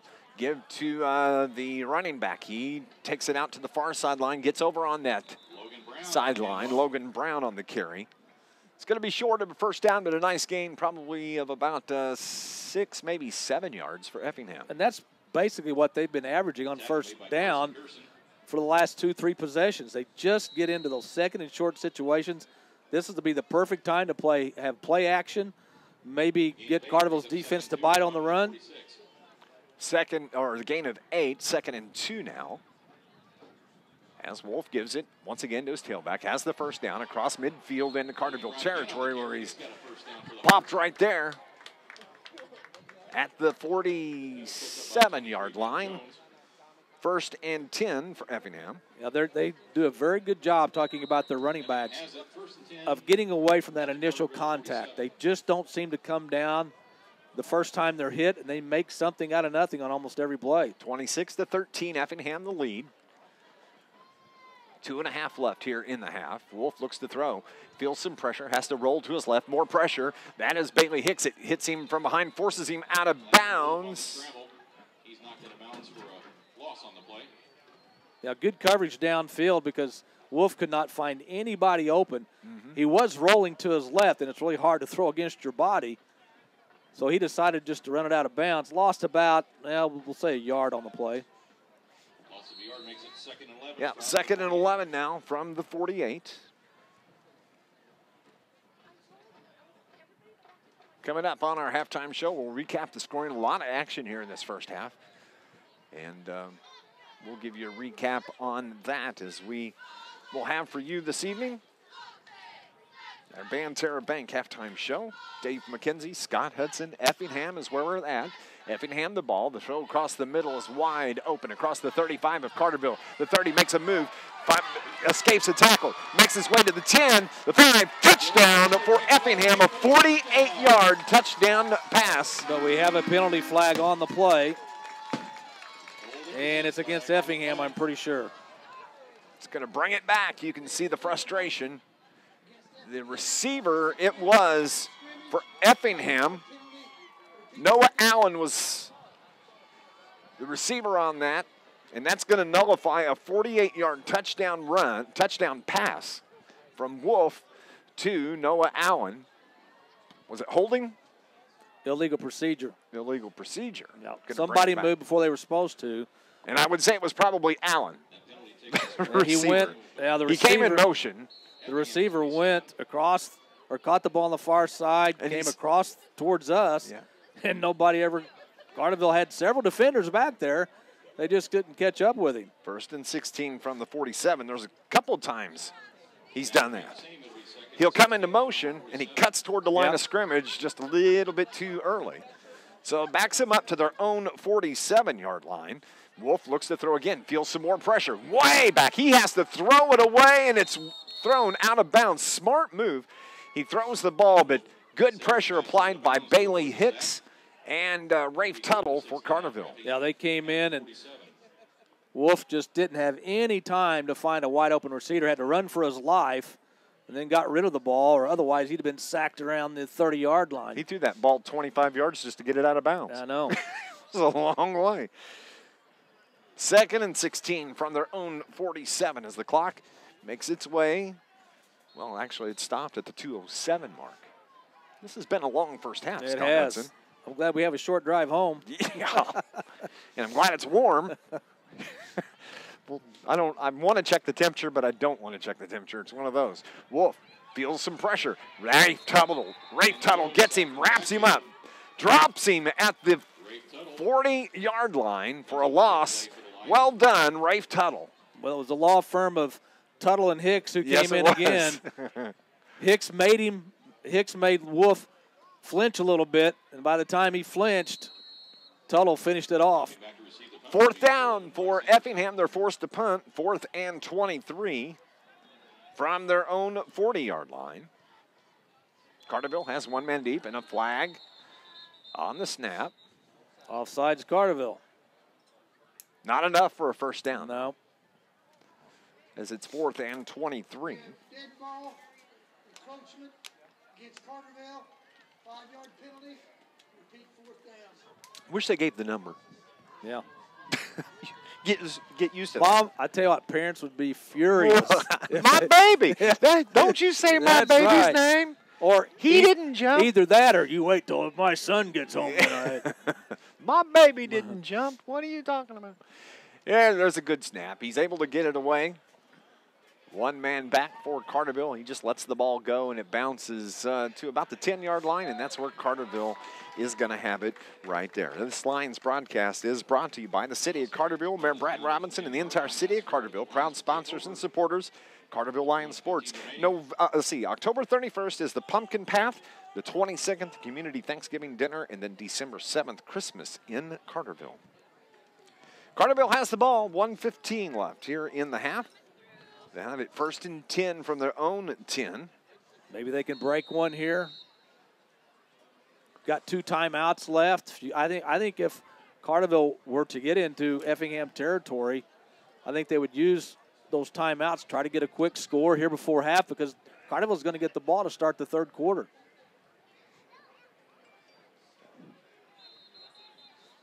Another whistle. And now, officials timeout. Official timeout.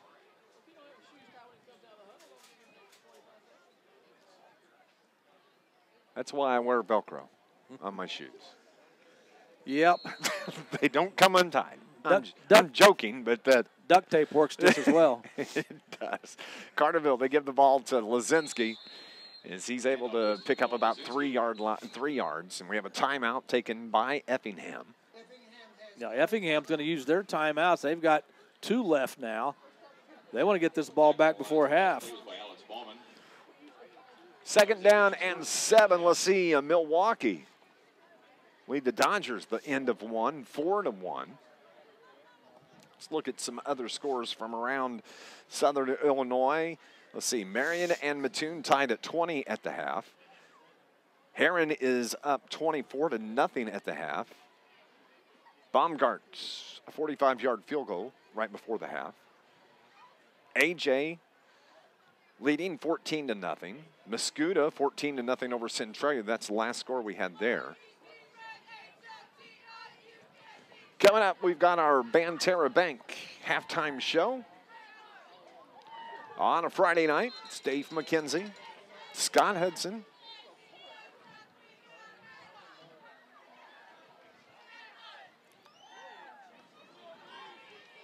My weather tracker's lying to us. It says it feels like it's 48. Yeah. It doesn't feel like it's 48. No. I don't know. That weather tracker's in another county, obviously. As Lazinski carries it right up the middle, out to about the 20-yard line. It's going to be enough for a first down. Move those chains. 1st and 10 now. Tackle was made by Logan Brown. From the 20-yard line. Carterville, they have it 1st and 10 at the 20. Carterville in no hurry to get a snap off. If this is my last game of the year, I'm doing everything I can to try to Keep Effingham from having the ball? Well, I mean, you're down by 13. You got the ball. Score some points. You got 2 timeouts left. There you go. We have another whistle. Man, how many whistles have there been tonight? And what's the call here? And accepted penalties. I really think this official likes hearing his voice. I think that's why. Here we go. We'll hear it. Dead ball, delay of game. It's Carterville, 5-yard penalty. The clock will not start until the snap of the ball. Here at Effingham, they do have play clocks located in each end zone. Well, the Pittsburgh and the rest of the offense, they were looking at the sideline, so you got to get the play in earlier. 38 seconds on the clock. It's 1st and 15. Petska's going to keep it. He's wrapped up at the 15-yard line. Effingham does not call a timeout. Carterville does not call a timeout, and the clock is rolling under 20 seconds to go. Yeah, Carterville might get one more playoff. That's going to be it. 2nd and 14.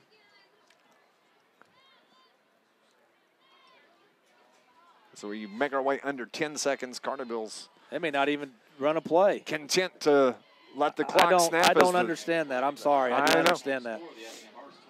Give it a shot. See what happens. But we're at the half. It is 26-13 Effingham with the lead here at the half. The Banterra Bank halftime show is next on News Radio WJPF.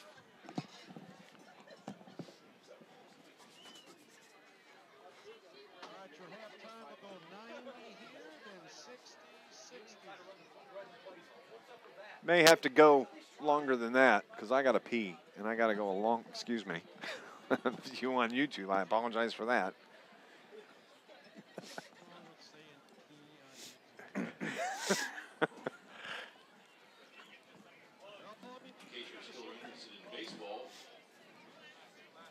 at the bottom of the first in Milwaukee, it's Milwaukee 4 We'll and see. Los Angeles 1. Scott may have to make a call here in the third. Make a call. Make the call while I run downstairs. Oh, okay.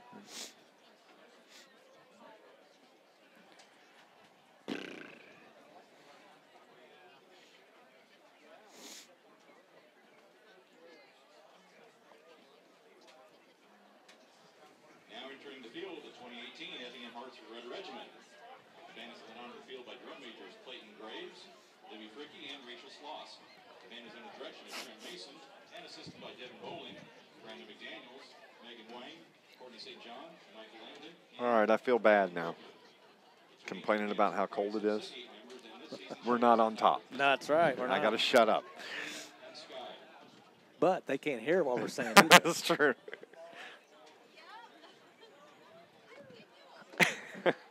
Back at Effingham. Happy Friday, everybody. Dave McKenzie and Scott Hudson. It's time for our Banterra Bank halftime show. 26-13 Effingham. They lead the Lions by 13, and it's been a dandy first half of football, but a half that took an hour and 15 minutes to play, 24 minutes of clock time. Well, not only were there, 39 points scored in the first half, which will cause a half to run long, but also a lot of penalties. 39 in that first penalties. Half. Yeah. Seems like 39. Yeah, I think there's more penalties than there were points put on the board. But, yeah, it's been a long first half. Carterville, I think, fortunate to only be down by 13 at this point. They got the big kickoff return for a touchdown by Kralis that really helped out. Carterville's going to get the ball to start the third quarter.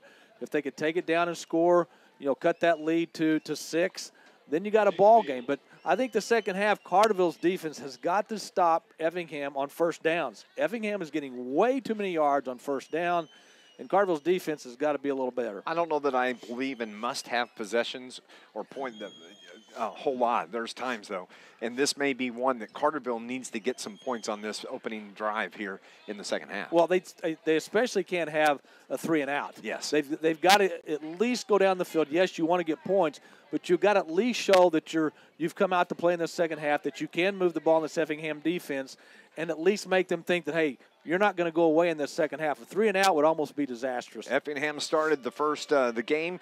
They had the first possession, and at the 7:56 mark, it was a 24-yard touchdown run from the Kendall Ballman for Effingham. The extra point was no good. They led it 6-0.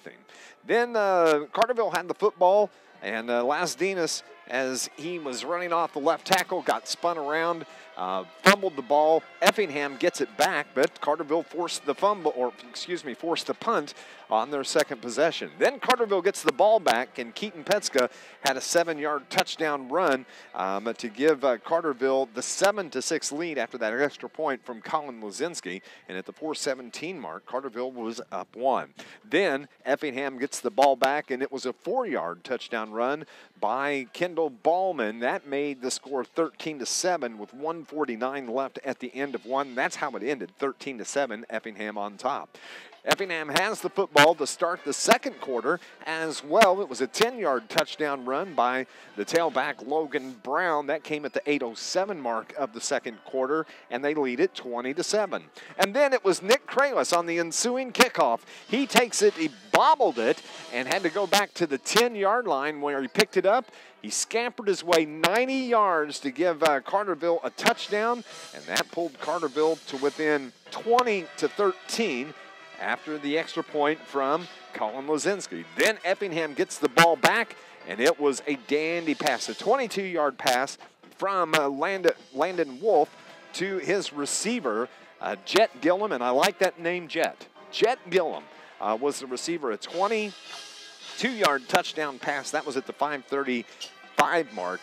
That's where we stand right now, 26-13 here at Effingham on week 9 of the high school football season. It's senior night here as the Effingham Flaming Hearts, the marching Flaming Hearts, are on the field. Scott, Carterville had their opportunities, a lot of penalties on both teams, a big hit, a personal foul.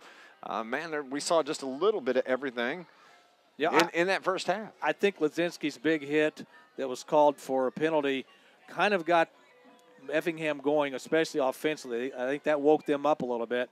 Effingham obviously had more yards, more points, and don't have any stats in front of us. So I'm sure they lead the time of possession too. Carterville didn't have as many possessions as Effingham had. Effingham is just a very good team. They're 6-2. They're going to go to the playoffs, and they started running the ball effectively. They didn't really have to throw the ball in that first half, but when they did, you could see the strong arm of Wolf and what he can do when he has time to throw the football. I thought Carterville did a good job late in the second half of putting pressure on Wolf and making him throw before he wanted to or even sack him. But Carterville's offense has got to put some points on the board, and they've got to really it would just be in their best interest if they could do that on this first drive of the third quarter. 26-13 is the score here at our Banterra Bank halftime show. We are going to take a break, and when we come back, we'll continue here on News Radio WJPF.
Welcome back to Effingham.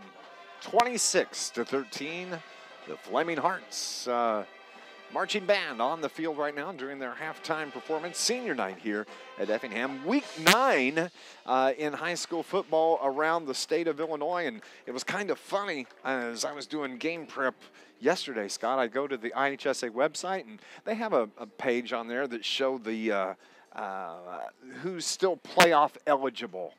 And I'm scrolling through the list, and they show all the conference winners and those that have already qualified. But I look at the very bottom, and wow, there's the Carterville Lions still with the possibility.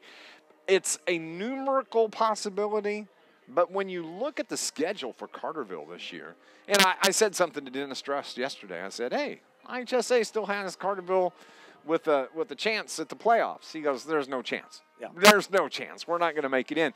But it just brings me to, if only, just if only, a couple of these games had gone the other way. You know, week 2 through week 6, the Carterville opponent's schedule is 31-7.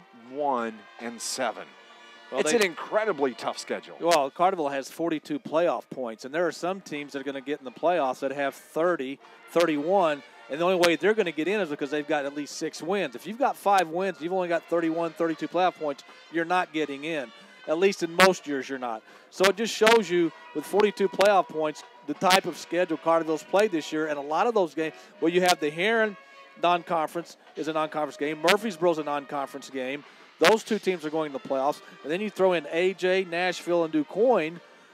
There's 5 games right there, 5 teams, as you mentioned, that only have 7 combined losses. So, you know, Carterville, we knew, I think everybody knew that knew anything about Carterville football that coming into this year it was going to be tough to make the playoffs because of all the kids that graduated off of last year's team, especially the skill position kids. And, you know, everybody goes into a football season with a lot of expectations, a lot of hope, a lot of promise. Carterville looked good week 1, and then they had that shootout with Heron. Looked good running the ball, and I thought, okay, Carterville's offense is going to take off here. The defense, that's probably a speed bump they hit in week 2. But if I have to look at one game, I go back to the Murfreesboro game that was suspended on a Friday night, resumed on a Monday night. Carterville had a chance to tie the game with a 2-point conversion and failed, ended up losing to Murfreesboro 21-19. And that's the game to me that kind of took the wind out of Carterville's sails. Absolutely. And even I wrote on my blog today, I go back to that game against Heron.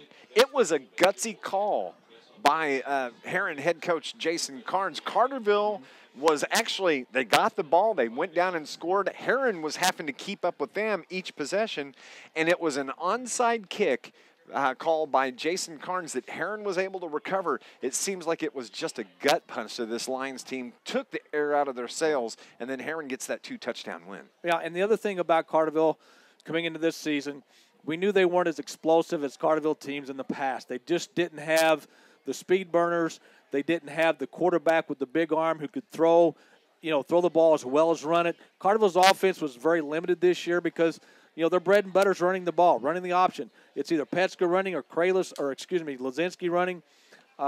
And they've done well with that this year. But when you play a good team and you fall behind, you've got to be able to throw the football to come back from a deficit like this, down 13 points.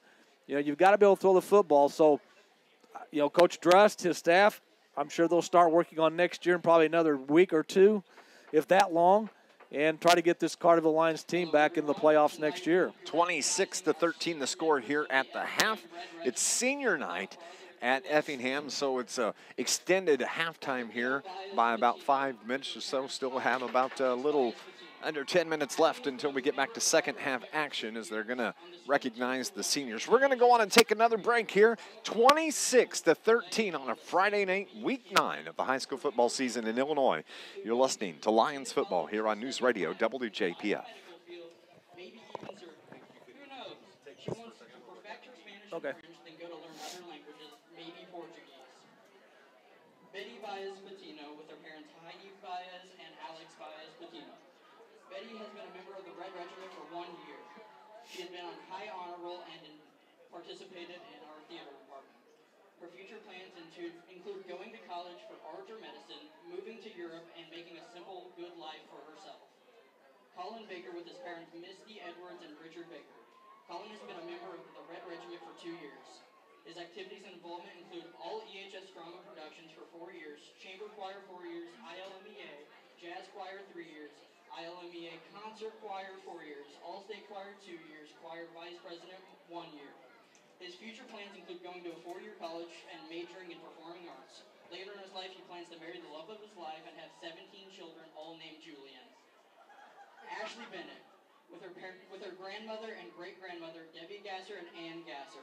Ashley has been a member of the Red Regiment for Back 2 at years. Effingham, I'm Scott Hudson. Alongside is Dave McKenzie. Carterville trails here at half, 26-13, having an extended halftime here. Had the band just perform. Now they're having band senior night introductions. They had the introduction of the cheerleaders and football team, seniors off the football team and the cheerleaders before the game, as this is week 9 of the regular season of high school football. Hard to believe. It seems like we just started this season last week at Carterville with the Benton Rangers coming to town to start week 1, but we've already gone through 9 weeks of high school football.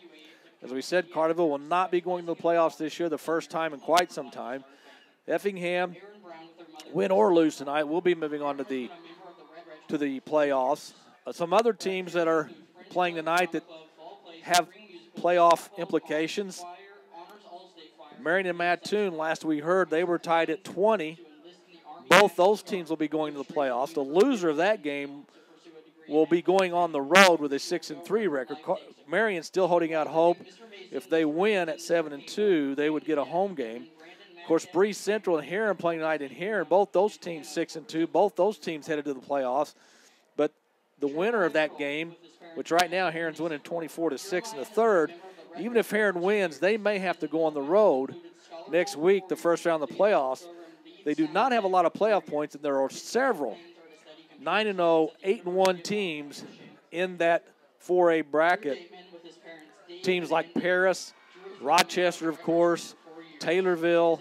You've got Columbia, Breeze Mater Dei, some very, very good teams in 4A. So whoever loses that game tonight will definitely be on the road in week 1. And then, of course, you've got Murfreesboro and DuQuoin that are playing tonight. Both those teams headed to the playoffs. Again, DuQuoin trying to stop a 2-game losing streak. They've lost in consecutive weeks to AJ and Nashville. So they're playing Murfreesboro tonight, trying to stop that. Then West Frankfort playing Nashville tonight. West Frankfort banged up.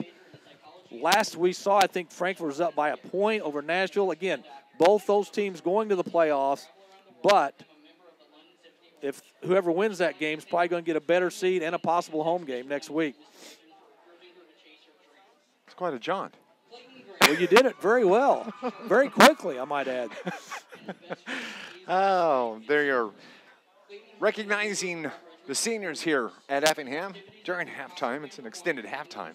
26-13, Effingham, the 13-point lead, as there's a whole slew of seniors being recognized here. What's the size? They are what, 4A? Is that They're a what we said? 4A school. 4A school, so they will be playing anybody from a win tonight. You know, they could be playing a Breeze Mater Dei again, who they played in week 1 and lost to here. I mean, honestly, they could maybe even play a Heron. If Heron wins tonight, they go 7-2. I think you're going to see some 7-2 teams play each other in the first round of the playoffs. So that's a possible matchup. But 4A is loaded. There's just so many good teams in 4A. I talked about Rochester, of course, Paris, Taylorville, Breeze Mater Dei, Columbia. Just some really good teams in 4A. And Rochester has one loss on the season. So they will not be the number 1 seed in 4A. And that's going to be interesting to see where Rochester is slotted, because somebody, normally if you want to stay out of that number 8 seed if you're in a bracket, or if it's two 16-team brackets, you don't want to be 16 because you always, if you're 8 or 16, you play Rochester. Yeah. This year, you're 8 or 16, you could probably avoid Rochester. Yeah. And that's, it's just the luck of the draw, I guess. You may be wondering why the Carterville Lions are actually even taking on Effingham. In years past, week 9 always meant that Carterville took on Massac County. And last year was the last year that the Lions played Massac County. Starting next year, Carterville is going to play Mascoutah week 9. So there was that in-between year waiting for these contracts to line up in the schedules. And actually, at the half, Mascoutah leads Centralia 45-2.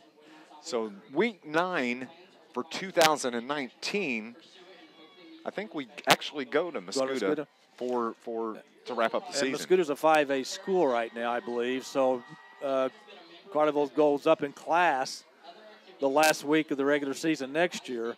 And Muscooda, this will be the first time they've been to the playoffs in football since 2009. So it's been a while since Muscooda's football program has tasted a playoff atmosphere in Week 10. And I actually like how the schedule is. You know, we always talk about, I like Week 1 against Benton. It's always a good test to kind of see where you're at. Then you get into just the heart of the schedule for the Lions. It starts Week 2, 3, 4, 5, 6. That's where the meat and potatoes of the schedule is. But then you get back to Week 7 and 8. Sparta typically is down competition-wise. Pinckneyville has had a decent year. They're 3 and 6 or 3 and 5 this year. But then I like the fact that starting next year and even this year, taking on Effingham, that last game going into the playoffs, you're going up in competition, kind of get your mindset going into the playoffs. Unfortunately for the Lions, they're not going to be there. Well, with all due respect to the South 7 teams, Carterville probably plays the toughest schedule of anybody in Southern Illinois. You look at their non-conference schedule. You got Heron that's probably going to finish 7-2. You've got Murfreesboro that could very easily finish 7-2. You've got Effingham, if they win this game, will finish 7-2. That's a tough non-conference schedule. Not to mention Nashville, DuQuoin, and AJ that are going to the playoffs out of your conference. That is a brutal schedule, and you know I give Coach Druss credit for this, for scheduling up, as they say, because I know some schools that have scheduled down because they didn't want to play a bigger school or a tougher school in Week 9. They wanted to, you know, kind of ease into the playoffs, but Carterville's decided to go the other route. And at least one thing I will say, if they were to get 5 wins next year, they'll probably have 110 playoff points, so it won't matter. That's true. Updating Major League Baseball, the National League Championship Series, Milwaukee leads the Dodgers 5-1 at the end of the second inning. It is 26-13. Effingham lead Carterville here at the half. Both teams are back out on the field. They have a 3-minute mandatory stretch session. We're going to go on and take our final break here. And when we come back, we'll have second half action between the Effingham Flaming Hearts and your Carterville Lions here on News Radio WJPF.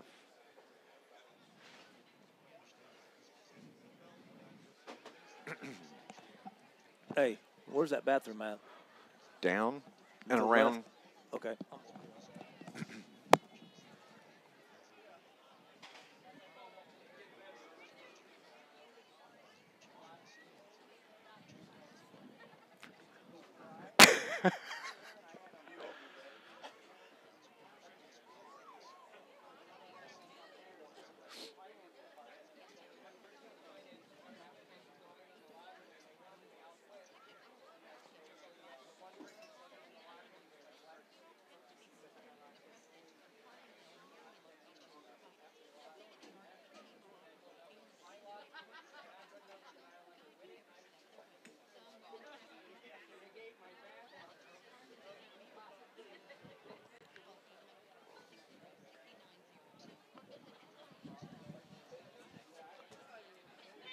Welcome back to Effingham. Dave McKenzie and Scott Hudson. This Lions broadcast is brought to you by the Bank of Carbondale's Carterville Banking Center.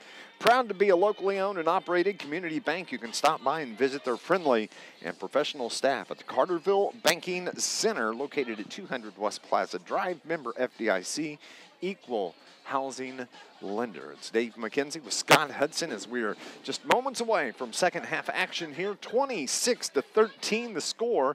Updating a couple of other scores for you. AJ winning their game 30-0 at the end of 3. Here we are, 8:35 on a Friday night, and we're just getting ready to start second half action here between the Carterville Lions and Effingham Flaming Hearts on the road in Effingham, Week 9 on your Friday night, senior night here for Effingham. Carterville is going to have the football to start the second half. They find themselves down 13-0. So they need to hang some points on the board here to start the second half. They don't want to, this Effingham team, winners of 6 in a row. They play in the Apollo Conference, one of the toughest conferences in football in Illinois. And they come into this game averaging around 55 points in their last 6 games. They lost the first 2 games of the season to start things off, but here they've rattled off 6 wins in a row, looking to try to push that record to 7-2 on the season. And so far in control here against the Carterville Lions this evening. So Carterville moving from right to left in their road white uniforms. They are going to have the ball to start play here in the second half. Carterville sends 1 man deep. That's Colin Lazinski. He stands inside the 5-yard line, and the ball is teed up at the 40, and it is Bo Hefner that does the kicking, and it is going to be Colin Lazinski that takes it at the 13-yard line, across the 20, out across the 30 to the 31-yard line, and so it's going to be Carterville first down and 10 from the 32-yard line.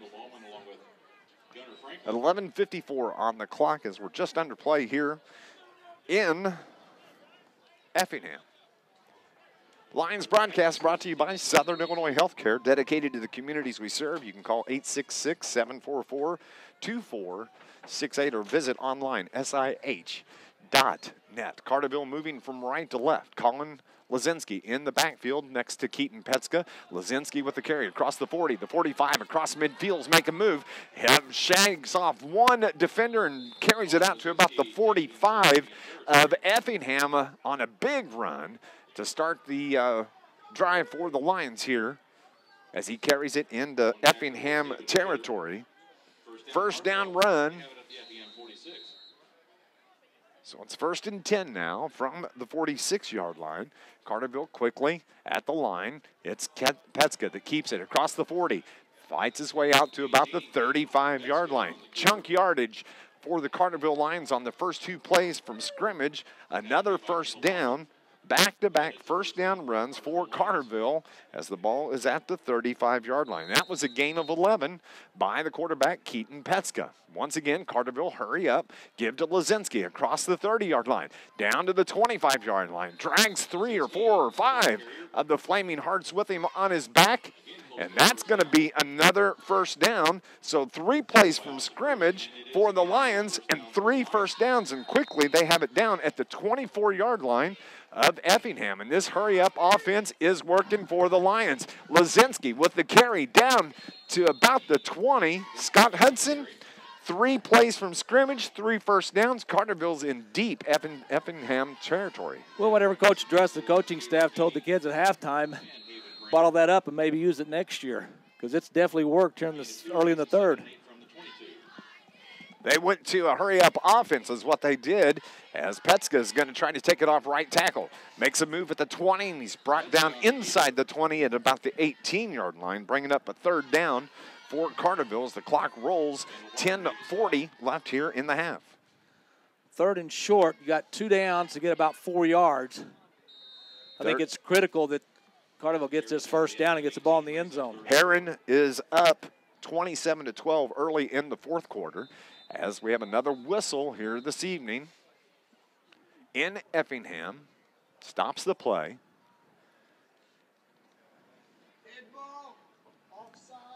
Defense against Effingham, offside. So that's going to move the ball forward 5 yards. And that's going to give them another first down on the offside call.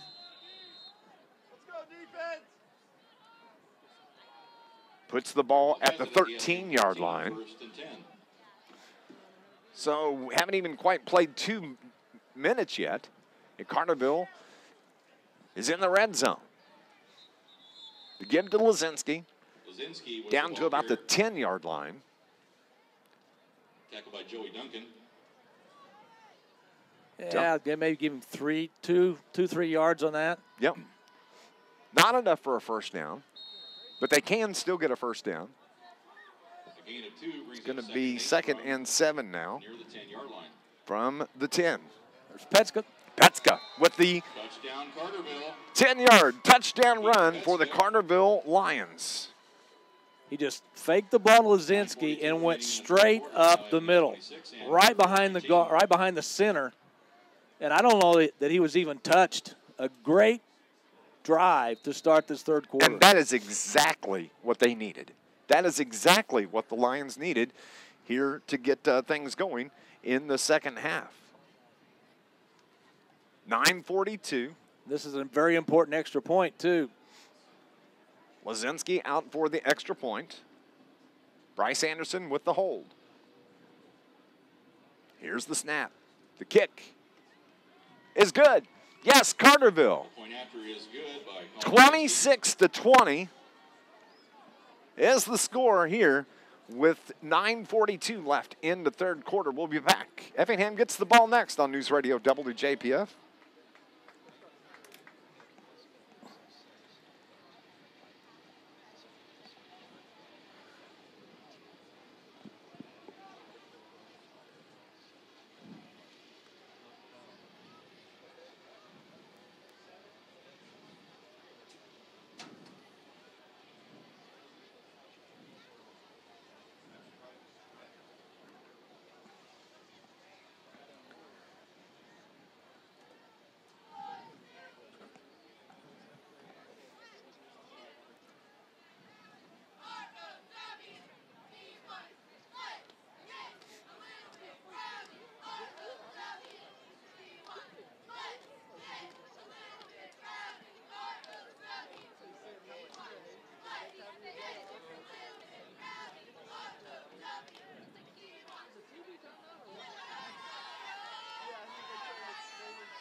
Carterville got the football to start the second half, marched it straight down the field in a little over 2 minutes to score on the 10-yard touchdown run from quarterback Keaton Penska. 26-20. Carterville is within 6 of Effingham here on a Friday night, week 9. Very impressive drive to start the third quarter by Carterville. A team, talking about Carterville not going to the playoffs, could have just come out in that third quarter. And well, the penalty wasn't for the hit, and that's what a lot of people in front of us think. The penalty was not for the hit. The penalty was for taunting after the hit. Throwing the hands up. The hit was legal. The hit was a legal hit. Well, buddy, we're not playing in the NFL. But it was on the taunt. Colin had the hit, and then he turned around and kind of threw his hands up at the Effingham sideline, and that's when the flag came out of the pocket of the ref. And so that's going to move the ball 15 yards forward for Effingham. So they've got it here at 9:34 of the third quarter. It's going to be 1st and 10 from the 47-yard line in Carterville territory. Oh, it's a big hit. It was a legal hit.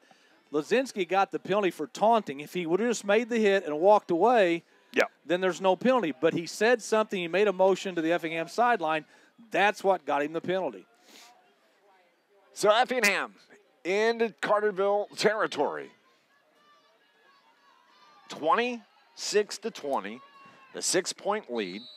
Quarterback Landon Wolf from under center, but running back's in the I formation, gives it to the tailback. That is Ballman off the left side. He had one man to beat, and he made the corner. Out to the 30, the 20, 10, touchdown, 47-yard touchdown run from Kendall Ballman.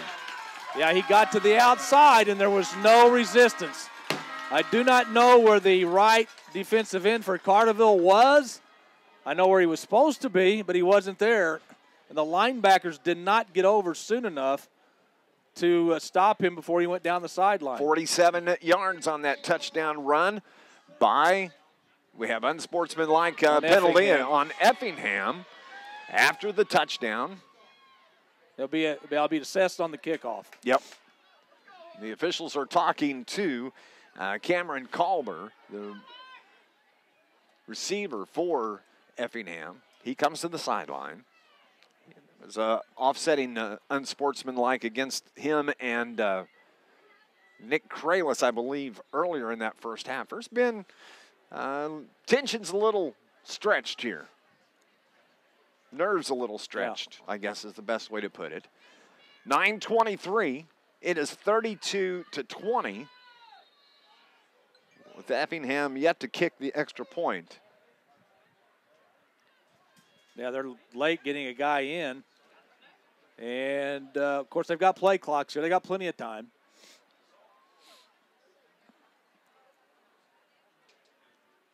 Everybody's set. The snap, the kick is blocked. No good. So it is going to remain 32-20 at the 9:23 mark here of the third. Lions get the ball next on News Radio WJPF.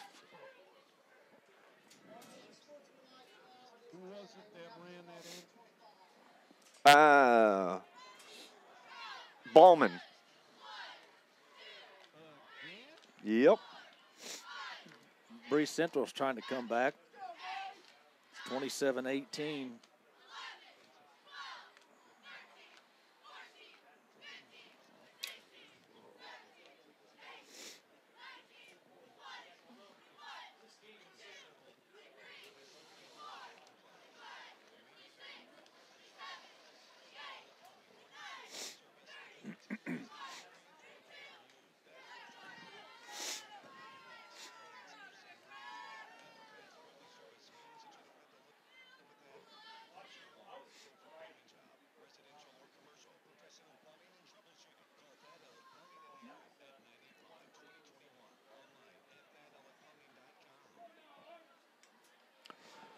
(32-20) the score after the 47-yard touchdown run from Kendall Ballman for Effingham after the unsportsmanlike conduct penalty on the extra point. The kickoff is taken at the 30-yard line by Carson Pearson for the Lions. Carterville's going to have good field position here with the ball. 9:17 left here in the third. Well, all the good that Carterville's offense did to start this third quarter kind of went out the window when Carterville's defense let Effingham score on the first play after the ensuing kickoff. Mascuda leads their game 52-2. End of three. I wonder if that was a two-run homer or a two-run single. Good. I don't know. We'll see what we can find out. If it is, who we knew got they a story. were still? Yeah. Who knew they were even still playing ball? Carterville has the football. Petska takes the snap. He's going to keep it across the 40, 45, out across midfield. Fumbles the ball, fumbles it, and Effingham has it at their own 45 as he was going to the ground. Carterville got it back. They stripped the ball out of Petska's arm. It fell on the ground, and somebody for Carterville was right there to fall on it. Wow, that is huge. Petska turned around. The ball wasn't in his arm, but Carterville was able to gather it up. 1st and 10 now. Petska has that straight up and down running style, and anytime somebody stops him, I'm surprised more teams haven't tried doing that this year. Carterville's fortunate there. Petska keeps it. He spun down at the 45-yard line. It's going to be a gain of 1. Yeah, as he went through the line, right as he was getting ready to get tackled, you could see he turned around. The ball was gone, but I wasn't able to see who actually recovered at the bottom of the pile. But Carterville fortunate to have the football. It's a gain of 1 from Petska. It's going to be 2nd down and 9 now in Effingham territory.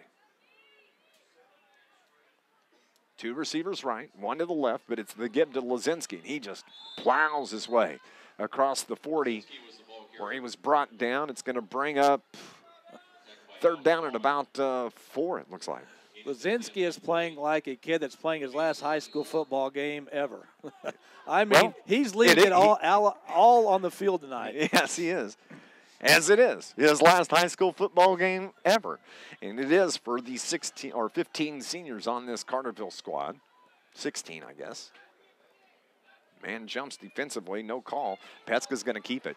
He has a man grab him by his shirt tail, rips off his hand warmer, and it's going to bring up 4th down now for Carterville. Petska has good speed straight ahead.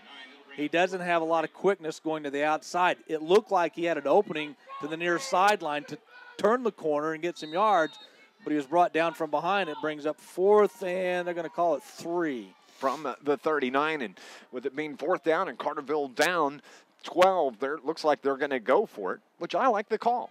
Well, you have to. The last game of the year, if you punt here. Nothing to lose. No reason to punt. And who knows what can happen. Petska, he's going to pitch it to Lazinski, and he's brought down on this near sideline short of the 1st down. Great defensive stop by the Effingham Flaming Hearts. Yeah, they grabbed him up high around the shoulder pads and brought him down. And he was not, again, that's a tough play because you're running a pitch play to the short side of the field. You do not have a lot of room to. That pitch is so quick, well, too. The pitch has to be quick because you're running out of real estate. And it just not enough room, not enough time to decide whether you're going to pitch it or keep it. 1st and 10 from the 39. Yeah, man, there's been so many whistles and a timeout. A timeout here at Effingham. We'll take a break as well. You're listening to Lions football on News Radio WJPF.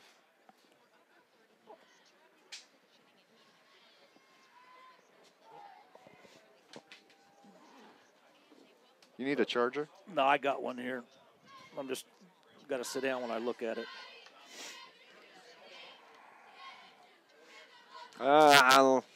Let's go 60.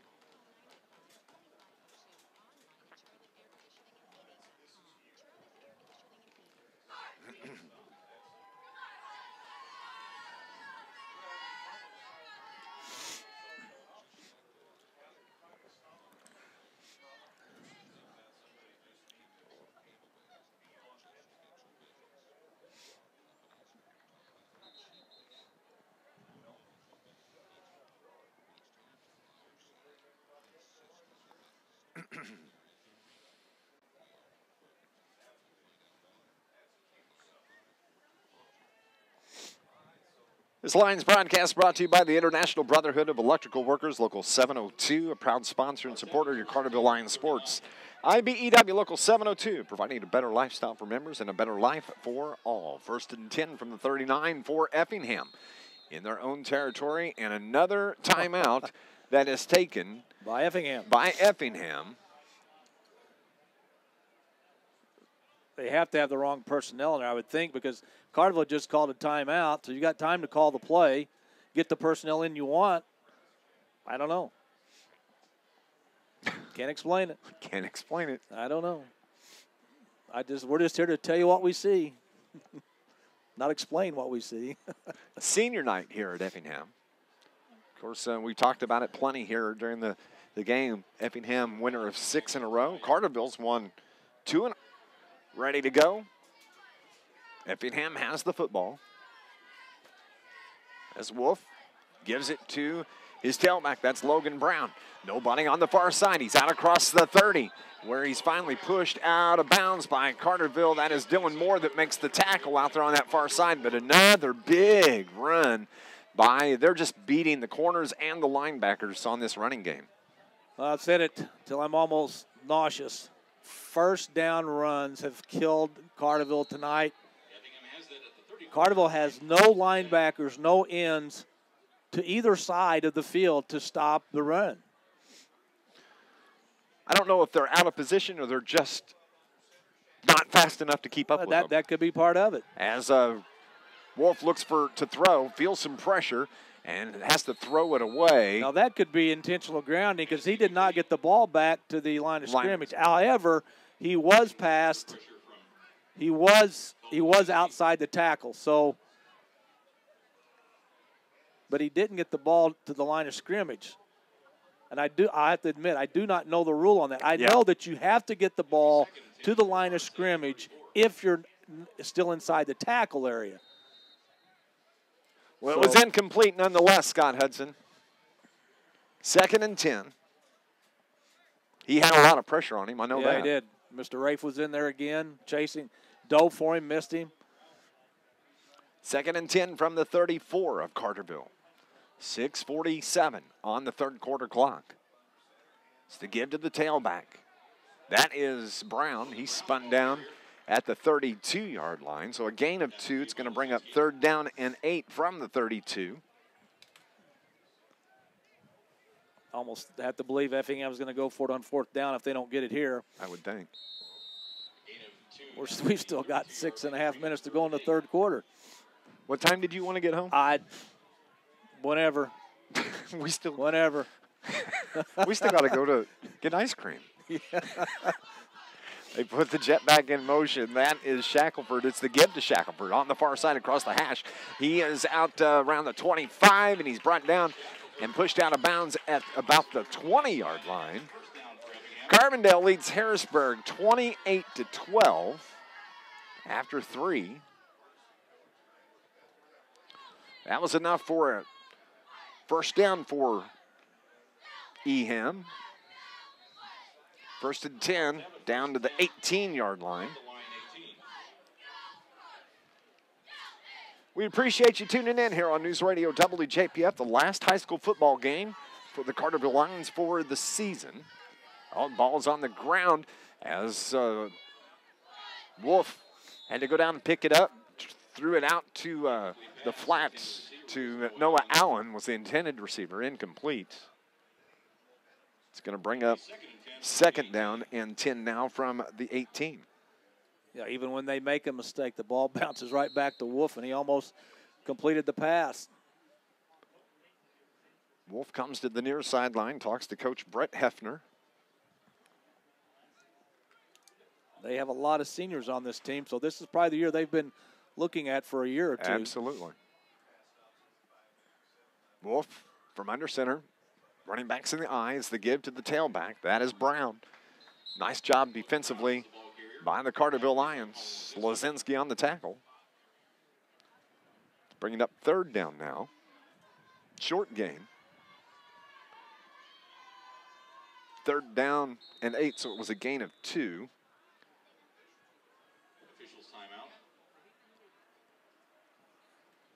As Lozinski has to check out. Yeah, I don't know what that's all about. His helmet didn't come off, so he doesn't have to come out because of that. Might be an injury.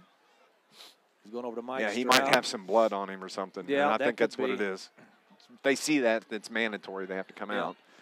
3rd down and 8 from the 16-yard line. Wolf takes the snap from the shotgun, throws it out left side. Picked off by the Carterville Lions. Is that Dylan Moore? It's out across the 30-yard line. The 40, midfield for the into territory of Effingham, and it is going to be brought down at the 20-yard line. And I can't. Having trouble. Bryce Anderson, I believe. Yeah, it is Bryce Anderson, not Dylan Moore. It's Bryce Anderson. Wolf, as soon as he got the snap, he looked to his left. He never looked the receiver off. Anderson was just watching his eyes, and once he threw it, he just stepped right in front of the intended receiver and almost took it to the house. That's a break Carterville needed right there.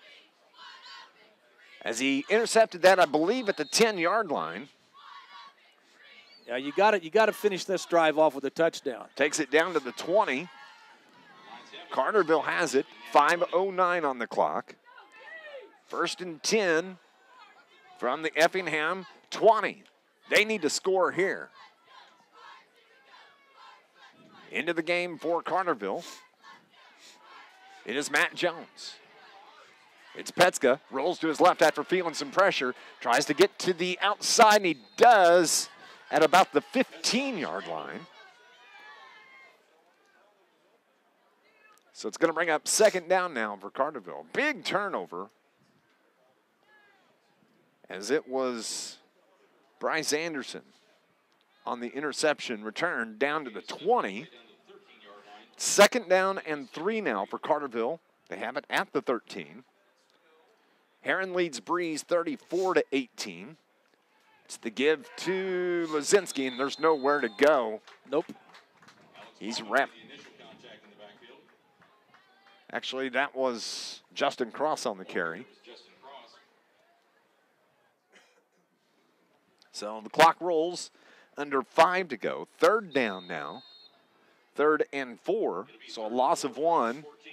Carterville, they need to get a first down here. And of course, 4th down or 4-down territory. 32-20, Effingham with the lead. Carterville threatening, though, as it's Cross. Oh, no, Petska, he keeps it down to about the 5-yard line. That's going to be enough for a Carterville first down, and that's going to move the chains. Yeah, 1st and goal from about the 5. Carterville's not going to go away in this game. 1st and goal from the 4 for the Lions.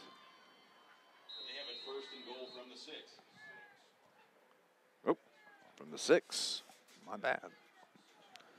Mismarked that one, Scott. We're only off 2 yards. My hands don't want to write. That's what's wrong. That's 1st and goal Petska takes the snap, gives it to Lazinski. Touchdown for the Carterville Lions. A 6-yard touchdown run from Colin Lazinski. Good way to finish off a drive after the interception by Anderson. You've got to turn turnovers into points, and that's exactly what Carterville did. Now they're back in this ball game. Yes, they are. Still 4:05 to go in the third. 32-26. Lazinski on for the extra point. Bryce Anderson does the holding. Here's the snap. The hold. The kick, no good. I think it may have been partially blocked. So Carterville finds themselves down 6, 32-26. Effingham's going to have the ball when we come back on News Radio WJPF.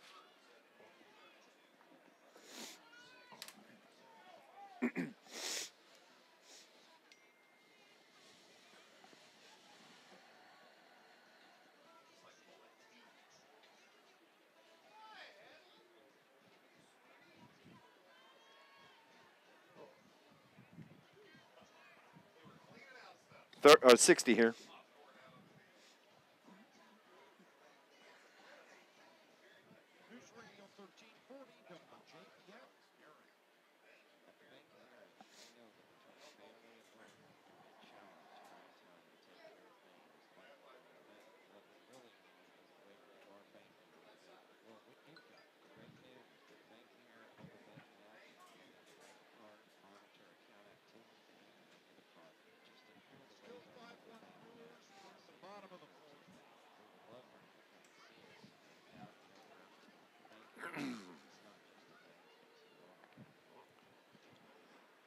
Back at Effingham, Dave McKenzie and Scott Hudson. Colin Lazinski just scored on a 6-yard touchdown run that made it 32-26. Effingham here on Friday night football action, week 9. Carterville within 6. Lazinski does the kicking. Ball's teed at the 40. Gets his foot into it. Little punch kick is taken at about the 18-yard line by Effingham, out across the 20, the 25, where he's brought down at the 26-yard line. So it'll be 1st and 10 after the carry by Ethan Kaiser. 3:57 left. Man, we've seen a little bit of everything tonight here in this football game. Penalties, big runs, big passes. Big hits. Big hits. Personal fouls, offsetting personal fouls. 1st and 10 from the 37-yard line. Effingham's quarterback, that is Landon Wolf, gives it to his tailback. That is Kendall Ballman, who's just torched the Lions tonight. I think he's got 3 touchdowns. Again, a first down run of 10 yards. First right and 10. up the middle. Nothing fancy. A little spin move. Gain of 11. 1st and 10 now from the 48. 3:45 remaining in the third quarter. Wolf again gives it to Ballman. Bounces off a tackler, gets hit again, just short of the 45-yard line in Carterville, where he's finally brought to the ground. Yeah, they don't go down on initial contact. Talking about the Effingham running backs, they just keep their legs going. They're getting great blocking from their offensive line, and the secondary for Carterville's having to come up and make a lot of these stops. 2nd and 4 from the Carterville 48 on the far hash. Moving from left to right. It's the give to Ballman once again. He does the majority of the running for Effingham. Picks up a couple. A good open field tackle by Pearson. Yes, it was. He kept him from getting to the stick. Boy, it's going to be close. I guess they're going to say short. A little bit short, so it's going to bring up 3rd down and 1, less than 1. Carterville needs to get another turnover here. Yeah, they do. From the 43. Of course, it's going to be Wolf. Landon Wolf, the quarterback. This guy is 6'5", 195. He's a good-looking football player. He's got everything you want in a quarterback: size, strong arm, And the other thing that I've been impressed with tonight, he's been able to get away from pressure. He may not be the fastest guy, but he's quick, he's nimble on his feet. He can get away from pressure when need be. And he makes the right decision to throw the ball away. He doesn't try to force something in there. It's the give once again to Ballman. He's tackled up high inside the 40-yard line to the 39. It's going to be a gain of 1, 2nd and 9 from the 39. Tackled up by the shoulder pads. This has been probably as physical of a ball game as we've seen all year. I would think so. Some big hits, some retaliation after some big hits. Little screaming from the players, little screaming from the fans, little screaming from the radio guys. We've had it all. It's all good. It's all good. We've had it all. As Shackelford is the man that's put in motion the jet back, but Wolf looks to throw it down deep. He's got a man wide open. That is Allen, and it overshoots Allen, who was wide open again. Carterville beat deep, but incomplete is the pass. Wolf led him just a little bit too much. He had plenty of time to find a receiver. Well, the wind's kind of at his back. Yeah. Maybe a little bit, played a little bit on it. A little more touch on the ball, and it's probably 6. 3rd down and 9. Just under a minute and a half left.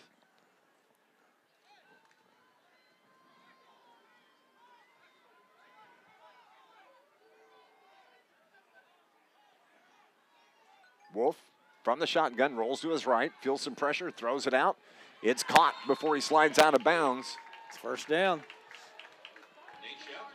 That is Shackelford with the reception. That's enough for a 1st down. Nice run, nice throw, nice catch. He just came back to the ball. And that's what a good receiver will do. When your quarterback is being pressured or rolling out, you cannot stay where you're at. You have to come back for the ball. That's exactly what he did. 1st and 10, that was a gain of 11 for the Hearts. Wolf from under center gives it to Ballman, takes it right up the gut. Gain of about 6, it looks like. Anna Jonesboro knocks off the Benton Rangers tonight, 43-6. That's a final. 2nd and 4 here, as we're under a minute to go from the 23.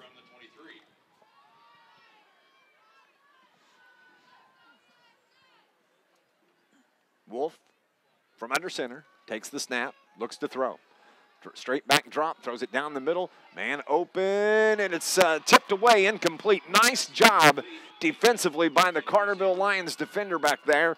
And I believe that may have been Matt Jones on the coverage. I think it was. Matt Jones went up in the air, timed his jump perfectly to get a hand on the ball. I thought it was going to come down in the chest of the Effingham wide receiver who was in the end zone laying down.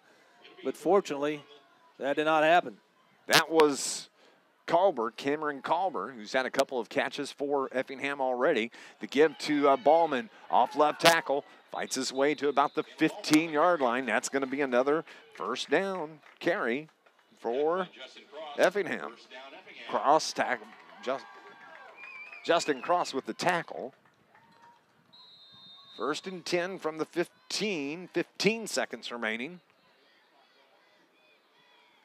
Looks like Effingham is going to let the clock expire as we head to the end of the 3rd quarter. It is 32-26. Effingham with the lead. 4th quarter action next on News Radio WJPF. We have the drawing for the jersey and the Heights Custom Works gift basket. If you have a red ticket, number 630113, 630113, that's for the jersey. Blue ticket for the gift basket is 727567. 727567. If you have either of these tickets, bring it to the PA announcer's booth.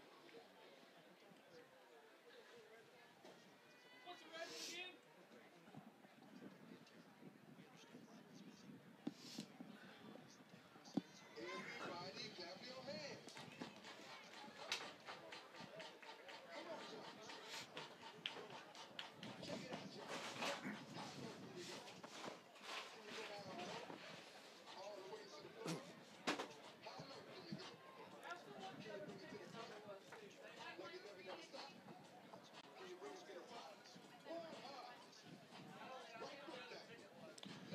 Bank of Carbondale's Carterville Banking Center. You can stay connected and on the go with the Bank of Carbondale's mobile banking app. You can check balances, pay bills, make transfers. You can learn more. Just go to their website, tboc.com. Member FDIC, equal housing lenders. We head to the fourth quarter. Effingham has the ball. This will be the 12th or the 10th play of the drive for Effingham. And they have the ball at the Carterville 15-yard line. Quickly, they are ready to go. The quarterback, Wolf, gives it to his fullback. That's his first carry, and he takes it, and he fumbles the ball as he crosses the goal line. Carterville falls on it.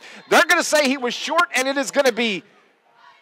I can't believe they did not give him a touchdown on that. He was well past the goal line. They haven't yet. And they're talking about, they're calling it a touchback. They're calling it. Oh, my. Carterville gets the football. That. And they're going to have it first Wow. and 10 at their own 20 after the fullback. That is, I didn't see the number, but man, he got 44. popped.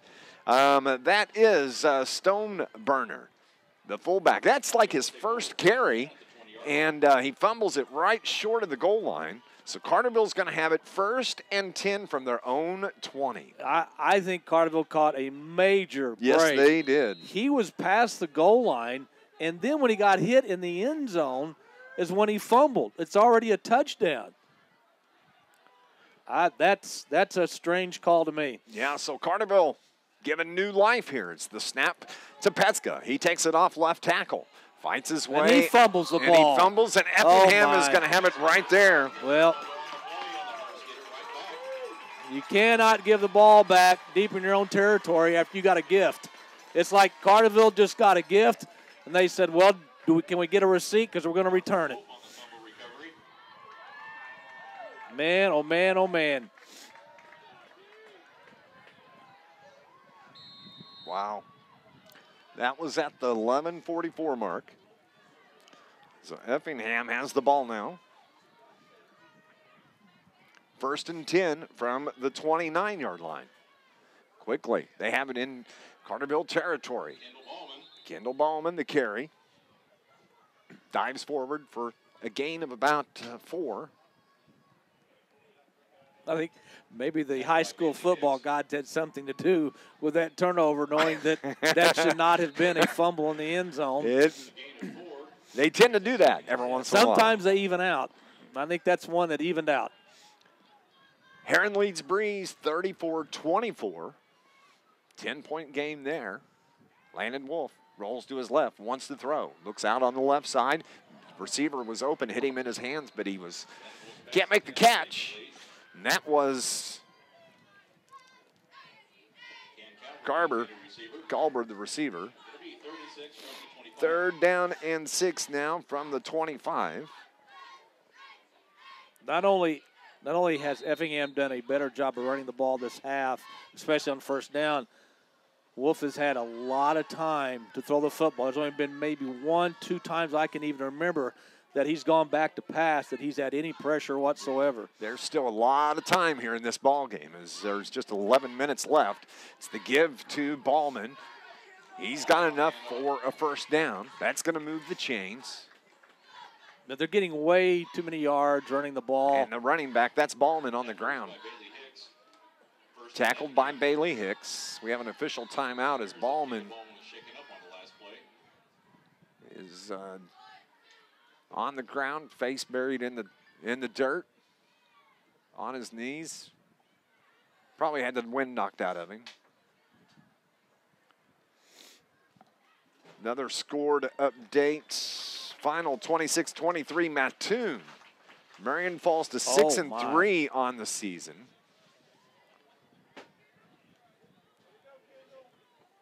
Let's see here. And remember, Mattoon lost to Effingham last week here. No, excuse me. Yes, it was here last week. They lost to, no, I'm sorry. Effingham went to Mattoon and won last week. So, Marion, that's a big loss for them. Huge loss. 1st and 10 from the 18 for the Hearts. It's the give to the tailback. That is Logan Brown. He's wrapped up Handoff was to Logan Brown. at the 15-yard line. Gain of 3. Bailey Hicks. It's going to be a gain of 3, 2nd down and 7 at the 15.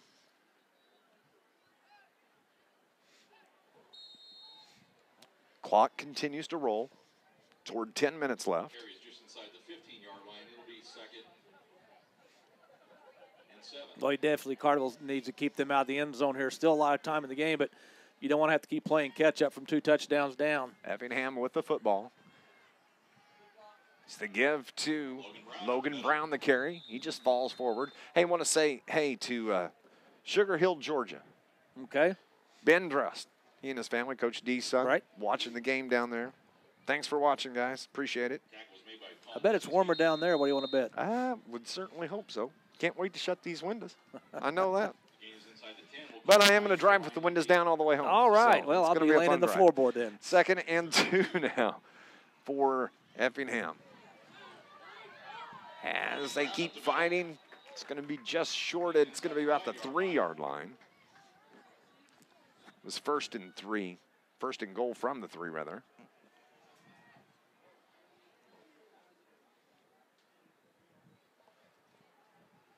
It'll be 1st and goal for the Hearts. Carterville finds himself down 6. They're still in this game. Carterville, winners of 2 in a row. Effingham, winner of 6 in a row after losing the first 2 of the season. 9-18, 17, 16 on the clock. 1st and goal from the 4. Wolf takes the snap, gives it to his tailback. Stood up at the line of scrimmage, but he falls forward. Touchdown. That is Logan Brown on the 4-yard touchdown run for the Effingham Hearts. Yeah, they're just a power team when they want to be. They can throw the ball when they want to. And Carterville's defense, they've come up with a big interception return, but they haven't come up with a big stop when they needed it. No, they haven't. Bo Hefner on for the extra point, the son of the head coach. His kick is up, and it is good. So that makes the score 39-26. Effingham in control with 9:07 left here in the ballgame. We'll be back on News Radio WJPF. The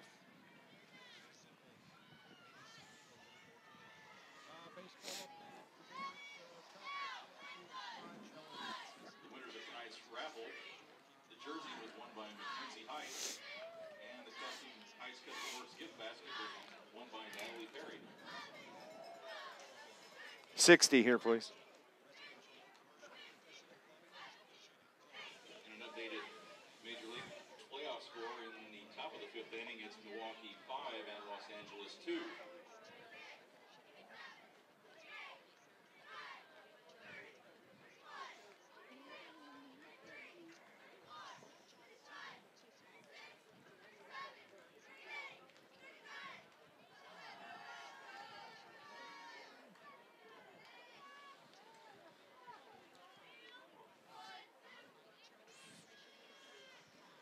Deepest to receive for the Lions is 35, Colin Lazinski.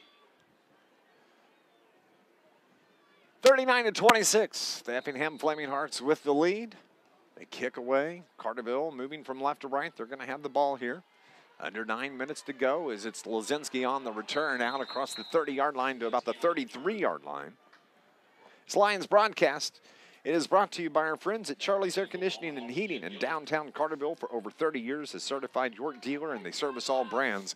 985-2502 or call or go online, charliesairconditioningandheating.com.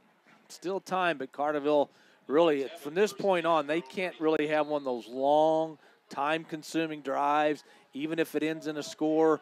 You've got 9 minutes to go. Carterville's probably going to keep the ball on the ground, which is going to keep the clock running. So they really need to score, fairly quickly. They are only down 13. I mean, there's plenty of time in this contest. Petska takes the snap, gives it to, that is Lazinski. That's out across the 35-yard line. 36-37 is where they're going to mark it. Now that's Justin Cross, who's in for Lazinski. Ah. Giving Mr. Lazinski a break. By Gage Franklin. 2nd down. No, Lazinski comes back in. He's got a little bit of a limp. 2nd and 6 from the So he's not 100%. 2nd and 6 Correction, 38. from the 38-yard line. It's Petska straight up the gut after the read option to Lazinski. Out toward midfield at the 47-yard line. A gain of 9, first down, though, for the Lions. Keep the chains moving. Tackle was made by Mason Hasty. Carterville has it, 1st and 10. At the 47. And they're staying with that hurry-up offense. Petska takes the snap. Lazinski with the carry. Backs his way across midfield.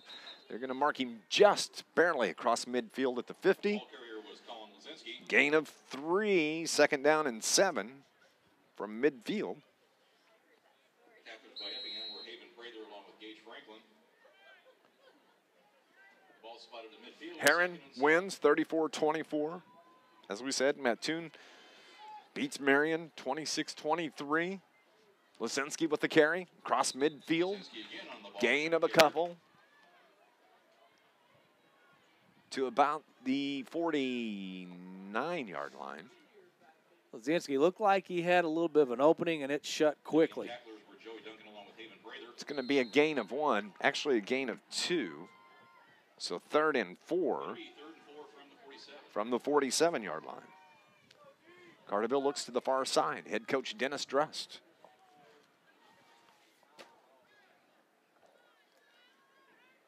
Coach in his 18th year here at Carterville. 137 wins. Oh, no. Snap is above Petska's head. He can't find it, and the Hearts fall on it. On the turnover. The bad snap. Petska couldn't control it, couldn't find it. Effingham recovers with 7:04 left here in the contest. Well, 3 things wrong with that play. 1, the bad snap, obviously. 2, the defensive player for Effingham got into the backfield way too quickly. And 3, Petska has to have the awareness to fall on that ball as quickly as possible. Looked like he reached out. He just And couldn't he may have slipped on the turf. Yeah. I will give him that, but boy, that was bad. It's a heartbreaker Yeah. right there. Could be. It's the give. No. Wolf throws it deep down the middle. It's caught by the receiver. It's been catching them all for him tonight, Cameron Culber. Chunk play for Effingham as they get it down inside the 15-yard line. Effingham's wide receivers have been behind Carterville's defensive backs almost all night long. And after a turnover like that, you go for the big play. You go for the big play. And they got it, and they're in business again. 1st and 10 from the 12. Now, this Culber isn't even their number 1 receiver. Their number 1 receiver, Tristan Duncan, isn't playing tonight. As it's the give and the carry right up the gut.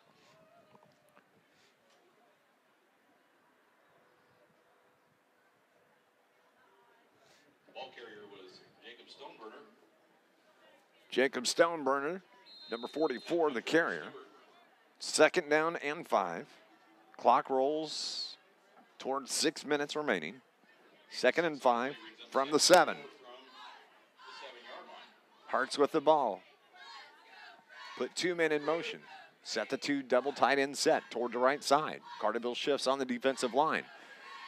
It's Wolf, throws it across the middle. Man wide open, touchdown. It's going to be a 7-yard touchdown run. Is that Culber? I believe that is, yes. So it's going to be Wolf to Culber on the 7-yard touchdown pass at the 6:02 mark here of the 4th quarter. 45-26. Hefner's kick is good, so it's 46-26. Oh, excuse me, 45-26. No. They had 39. It's 46-26. Yeah, I think It's me. no, I thought I heard it wrong. Carterville's going to have the football when we come back here on NewsRadio WJPF. Too much, not enough. How's that?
Back in Effingham, the kickoff is returned by Carterville out across the 30-yard line. So they're going to have the ball down 20, 46-26 here with a it's actually 5:56 on the clock.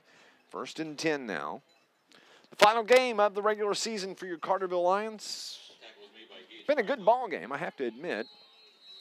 30-yard line. Been entertaining, that's for sure. It has been entertaining. As we said, we've seen just a little bit of everything here this evening. But Effingham starting to pull away and trying to push that record to 7-2 on the season. Petska takes the snap. No, he pulls it back. He's going to throw it across the middle. Man is open. That was Bryce Anderson, but he overshot him on the pass. Falls incomplete. 2nd down and 10 from the 30. Well, he had Matthew Jones and Bryce Anderson about 5 yards apart. That's usually not what you want because that means there's 2 defenders very close to the ball as well. It was close, but incomplete. Close doesn't count. Nope. Although on that fumble in the goal line, that was close. Yes, that was that was a close. bad call. I'm sorry.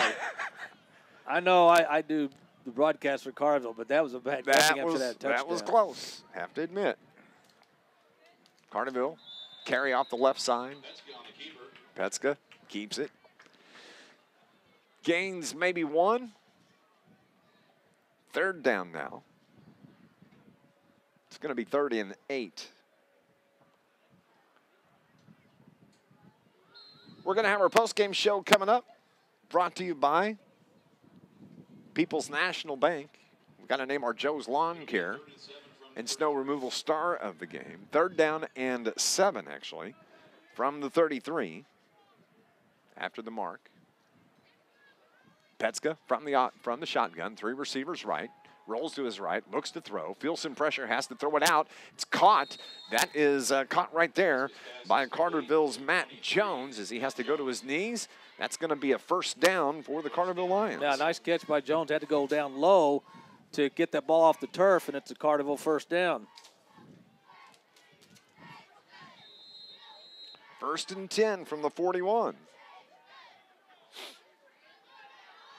After the 8-yard toss and catch by the Lions. Petska looks to throw again. Feels some pressure, and he's going to be brought down. And the ball is on the ground. Is it a fumble, or are they going to say he was down? I think they're saying he's down. Petska's had some problems tonight hanging on to the ball, which, thinking back over the 9-game season, or 8 before this one, Carterville's done a pretty good job of not putting the ball on the ground. And you consider they're a 90 to 95% running team. Yep. And they don't put the ball on the ground, but there have been 2 costly fumbles here tonight. Don't know, really. I mean, this is the coldest game we've probably played in. No doubt about that. He doesn't wear gloves. 2 weeks ago, I was in shorts and shirt up in Sparta. And we have a whistle. Stops play.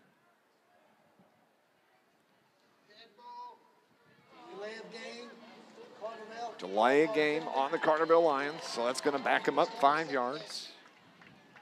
Just under 4 minutes left here. We'll have a chance to talk to Coach Dennis dressed on our post-game show, or Joe's Lawn Care, or actually on our People's National Bank post-game show. We'll name our Joe's Lawn Care star of the game. Who would you say are contenders so far? Well, I think you have to look at. Petska throws it out right side. Pass is caught by Dylan Moore. Are they going to give him the catch? Yeah, they're going to say he got his feet down. Nice catch by Dylan Moore. Yes, it was. Is trying to get back. That was a 2nd and 25 play for the Lions. So now it is 3rd and. Ball spotted just shy of the 38-yard line. Actually, this is bringing up 3rd and 25 from the 26, and I believe Coach D is going to call a timeout. We're going to go on and take a break as well. We'll pause 30 seconds. It is 46-26, all Effingham here on News Radio WJPF.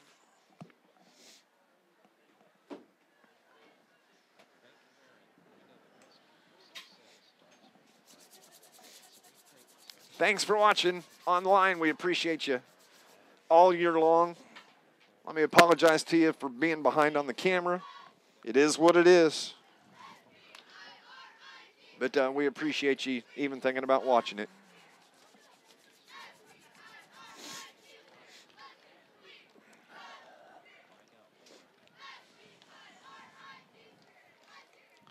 (46-26). Effingham Flaming Hearts lead your Carterville Lions. 3:19 on the clock. Carterville has the football. It'll be 3rd and 14 for the Lions. Carbondale knocks off Harrisburg 46-19. That's a final. 3rd down and 14 from the 38. Petska swings the pass out to Lazinski. He's wrapped up. It's going to be well short of a first down. Don't even get back to the line of scrimmage. Bringing up 4th down now. I'm sure they had a linebacker that was spying. Just spying on Lazinski. Wherever he goes, that's where you go. Yep. And all Carterville could hope for was that when Lazinski caught the ball, he makes a move, makes the linebacker miss, and then he goes and gets the first down, and that didn't happen. And that's going to do it for the Lions as Lazinski is out to do the punting. Bryce Anderson spreads out wide on the coverage. The snap. Lazinski's kick is away, hits at the 28-yard line, backs up, goes out of bounds right at the 30. And so it's going to be Effingham football. Man, there's been a lot of possessions in this game. Total 1, 2, 3, 4, 5, 6, 8, 10, 12, 14, 16, 18, 22, 24, 25th possession of this game. Yeah, I think, you know, obviously the first time we've seen Effingham play, I think, excuse me, going forward in the playoffs, they're not going to have problems scoring. I think they may have problems stopping teams from scoring, and they may have to win shootouts. Yeah. But they definitely have enough offense to win some games. Definitely a team I think I'm going to follow here in the playoffs and see how things go as the give off left tackle out across the 35 to about the 37-yard line. But this is going to do it for the Carterville Lions for 2018. 46-26, just over 2 minutes left to go. Yep, Effingham's just going to let that clock run down, probably get their starters out. Probably, I would guess, after this next play. No reason to keep them in now. You're just taking a chance on one of your important players getting injured. Carterville's going to finish the season 3-6. And fumble. Ball's on the ground. Carterville has it. It's picked up by Bailey Hicks. He's fighting and fighting and fighting. They finally blow the play dead. This will be the first time since at least 95, since Coach D's been here, that Carterville didn't get enough wins to even qualify for the playoffs. I think it was 4 or 5 years ago that they had 5 wins, but they didn't have the points to get in. Right. They're going to say that the runner was down. I thought the ball came out before it. I mean, it's all a moot point now. But, yeah, you're right. This is not something that Carterville football fans are used to. And, you know, looking towards next year, there's a lot of young kids that are going to be asked to play some big roles. And it's not going to be easy when you have the schedule Carterville will have, especially with a Mascoutah in Week 9 next year. Exactly. Play clock is the game clock's at 1:15. It's the give right up the middle. Nashville knocks off West Frankfort 42-21. 46-26 here. So we're making our way towards 60 seconds left. Carterville's going to get the football back. It looks like Eli Downen is going to come into the game. Clock rolls. He's coming in defensively. 1st and 10. Play clock is down at 10. This will be the last play of the game. From the V formation. 46-26. Effingham is going to knock off the Carterville Lions. As we said, Carterville winds up 3-6 for the 2018 season. And about 22 seconds left. They're going to have to snap it one more time. Effingham fans stand up Yeah, they haven't even started the play clock yet, so they're not going to have to snap it. Just going to let the time run out, and that'll be it. People's National Bank post-game show is next. Effingham 46, Lions 26. Here on News Radio WJPF. Playoffs next weekend. Stay tuned to the IHSA Network tomorrow night to find out whether we host or travel first round. We got the Effingham Hearts football program. I'd like to thank you all for coming out this evening. Please drive home safely.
Back at Effingham, it's Dave McKenzie with Scott Hudson, 46-26. The final score here this evening. Effingham knocks off the Carterville Lions in Week 9. That's going to end the football season. Scott Hudson for the Carterville Lions.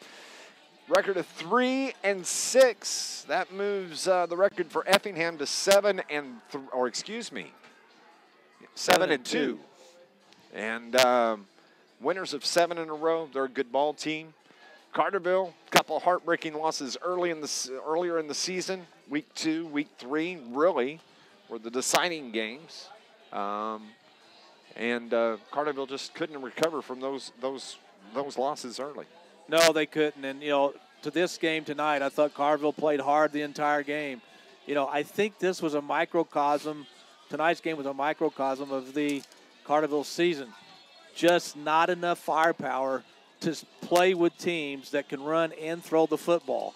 Carterville scored 26 points tonight, and in most games, that's going to probably going to keep you in the game till the last 2-3 minutes of a game anyway. But Carterville's defense just really got torched in the second half. Effingham ran the ball at will. They threw the ball only when they wanted to, not because they had to. And Carterville's season comes to an end at 3-6, and again, before the season started, I think a lot of people thought Carterville, if they weren't going to make the playoffs in a while, this would probably be the year. But I have to say, I was very proud of the way they played tonight. I thought they gave it everything they did. I think Effingham realized that, after Carterville scored early in that third, Carterville wasn't going away. They were here to play, and Effingham really had to ratchet up their game to get this win. They sure did. 46-26, the final. Coach D has his team at the 40-yard line. They're talking to him. Cheerleaders surround them on the backside. But it's hard to believe. It's just not one of those things that I've seen since I've been following Carterville sports. Yep. Not in the playoffs for Week 10. It's just weird to say.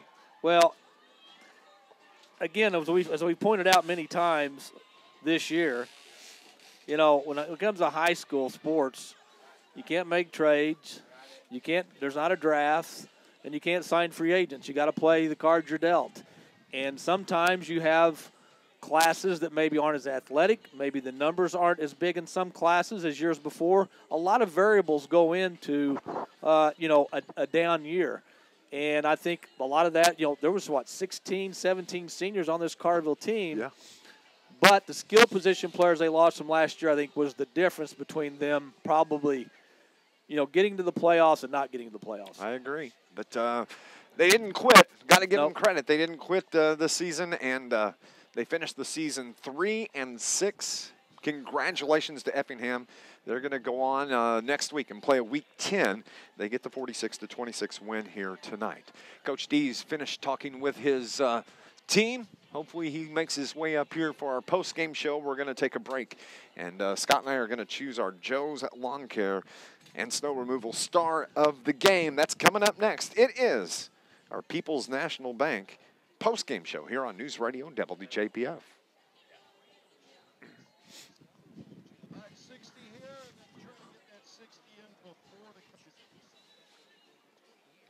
All right.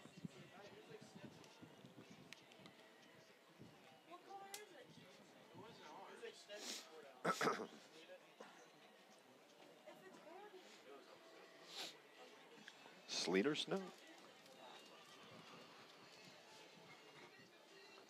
Who do you think? I would go probably with Lazinski. Yeah. If Petska hadn't fumbled twice, I might have. You could go You could go. Bryce Anderson, the big interception. He did have the interception. I think it's probably Lazinski. I mean, he probably needs to be rewarded for what he's done all year. Yeah, I agree. He was the center of attention. The big hits. Yeah, that's what we'll do.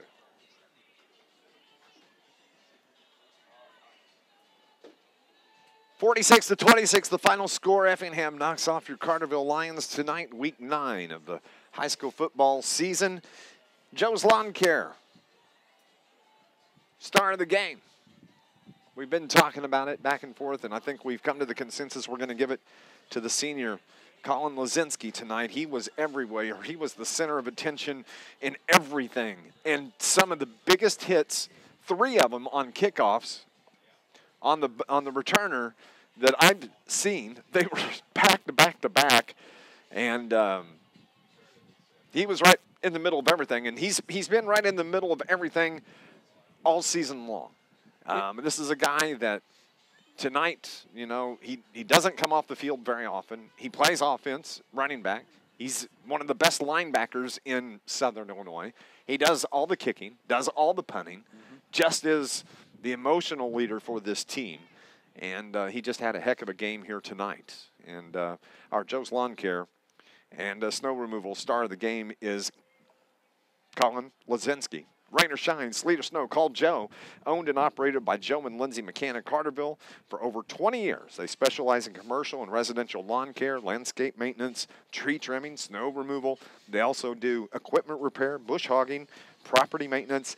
Rain or shine, sleet or snow, call Joe. Call 534-8148. Colin Lazinski is our final football Joe's Lawn Care and Snow Removal star of the game. Well, he leaves it on the field every night, and I remember talking to Coach Drust early in the season. It might have been after Week 1.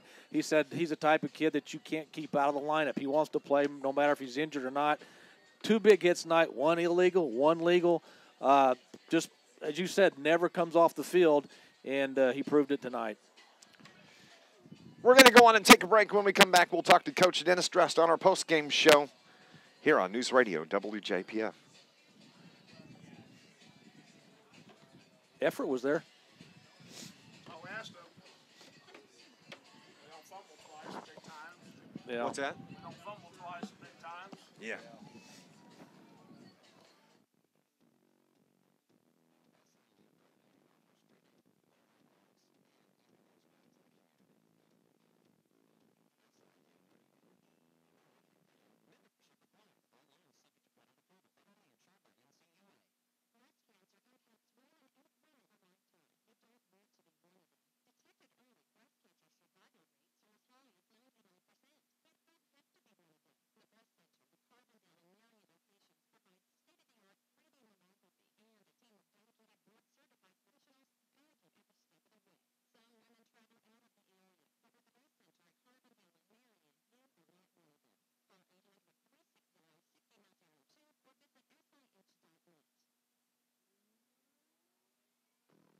Back at Effingham, Dave McKenzie, Scott Hudson, and now joined by the head coach of the Carterville Lions, Coach Dennis Drust.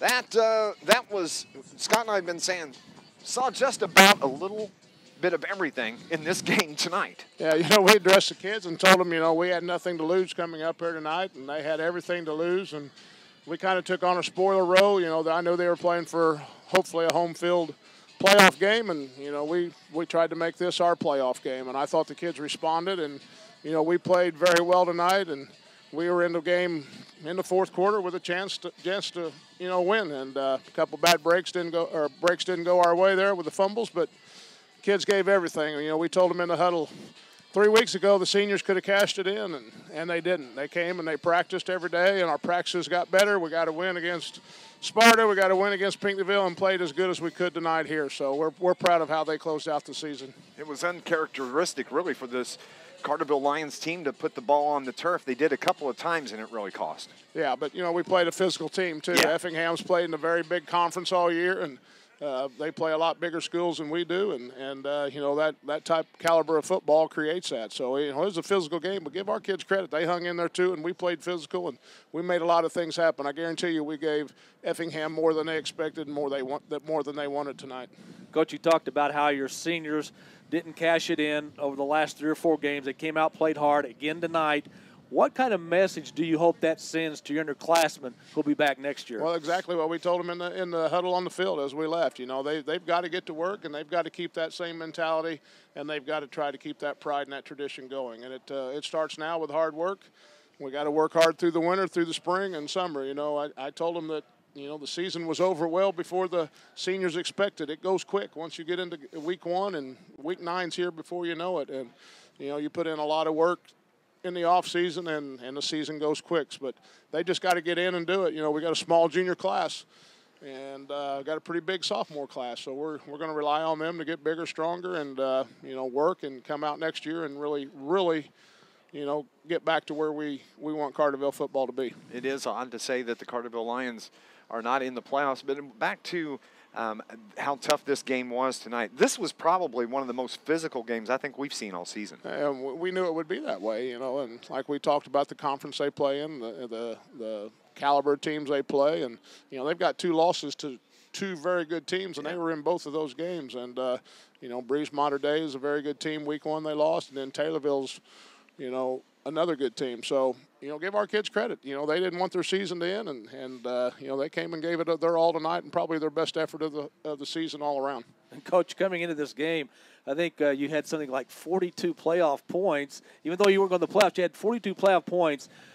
Probably the toughest schedule of any team, and with all due respect to the South 7 conference schools in our area, probably the toughest schedule of any team in Southern Illinois, and it doesn't get any easier next year when you replace Effingham with Muscuda week 9 next year. Yeah, and we've talked every year about how heavy and difficult our schedule is early in the year, and if we get off to a bad start, and anything can happen. Benton, we got the week 1 win, but then we go right in with Heron and Murphy, who are, very good ball clubs. And then we get into the conference play, and we start with DuQuoin, Anna, and Nashville, the big 3 in the conference. So it's just hard to rebound when you don't get off to that good start. But, yeah, and then next year we pick up Muscuda, and we know that they're a very good team now, and their junior class this year is exceptionally good. And so it doesn't get any easier, but that's part of growth, and that's part of life, and, that's how the game goes. It's not who you play, it's how you play. So we got to get our kids to play at a certain level now and a different level. Coach, you just wrapped up your 18th season at Carterville. Is there going to be a 19th? Well, I can tell you this. Definitely I will not be a full-time teacher next year. I've got my letter in. I'm retired, but this is my 37th year, and 27 of those years have been on the Carterville sideline, so who knows? We'll leave that open. Coach Dennis Drust joining us on our post-game show. It's been a pleasure, and thank you for putting up with us. That's not hard. That's not difficult. That's the easy part. You can deal with us, right? Yeah. And we'll be talking to you here. Appreciate it, guys. Thanks for all you've done the last couple of years. No problem. No problem. Coach Dennis Drust joining us on our post-game show. 46-26. That's the final. That's the last word. Well, again, not the way the Carterville Lions and their fans wanted their season to end, as far as ending in week 9, used to going to the playoffs. But these things happen. Again, you go through cycles. Sometimes you have, a lot of kids in one class. Sometimes you have a lot of athletes in one class. And that, he had a lot of seniors this year. But the players that the Carterville Lions lost last year at graduation, I think, really was the difference this year. The skill position players they lost, anybody that would lose that many skill position players, good skill position players, like Carterville did, would have a really tough time rebounding and having a winning season, especially when you look at the schedule Carterville plays. But I tell you what, every game we did this year, very few blowouts. Carterville was in almost every game, even this one tonight, even though it'll show that they were down, they lost by 20. This was an entertaining team to watch the play. They frustrated you at times, obviously. You know, they got you excited at times, but that's why we do what we do. And it was a lot of fun watching this Carterville team, even though they only had 3 wins. My friend, I football enjoyed it. season's done. Hey, we got to work on our double dribbling now. I know. November 9th will be Meet the Lions Winter Edition. Get a chance to meet the Carterville Lions basketball, wrestling teams. And then I think it's the week of the 19th, we open play in the Pyramid Plus at Heron. Coach Shane Hawkins will be on our post-game shows. We'll get into that here before long. We've got a couple of weeks of a break. Unfortunately, not in the playoffs, but we can watch some playoffs around Southern Illinois. And it's been a fun, exciting year. Despite the record, despite not getting into the playoffs, the Carterville Lions, they finished the season 3-6. But we want to say good luck to Effingham next week in the first round and all the teams from Southern Illinois that have qualified. There's a lot of good teams. Boy, you talk about AJ, DuQuoin, Nashville, Heron, West Frankfort, and I know I'm forgetting Carbondale and Marion. So it's going to be some exciting football for the next few weeks. Want to say thank you to Brian, our pal, our producer engineer back at the studio, for Coach Dennis Druss, the coaching staff, all these players. They're just good kids, and it's a pleasure to bring you all the action here on News Radio WJPF week in and week out. We will talk to you November 9th online for Meet the Lions basketball edition coming up. For my partner, Scott Hudson, for Brian, our pal, I'm Dave McKenzie. Thank you for listening to Carterville Lions football right here on News Radio WJPF. God bless. All right, you have a safe trip home. Yeah, the coach sounded kind of emotional there. I wonder if he knows something. I think so.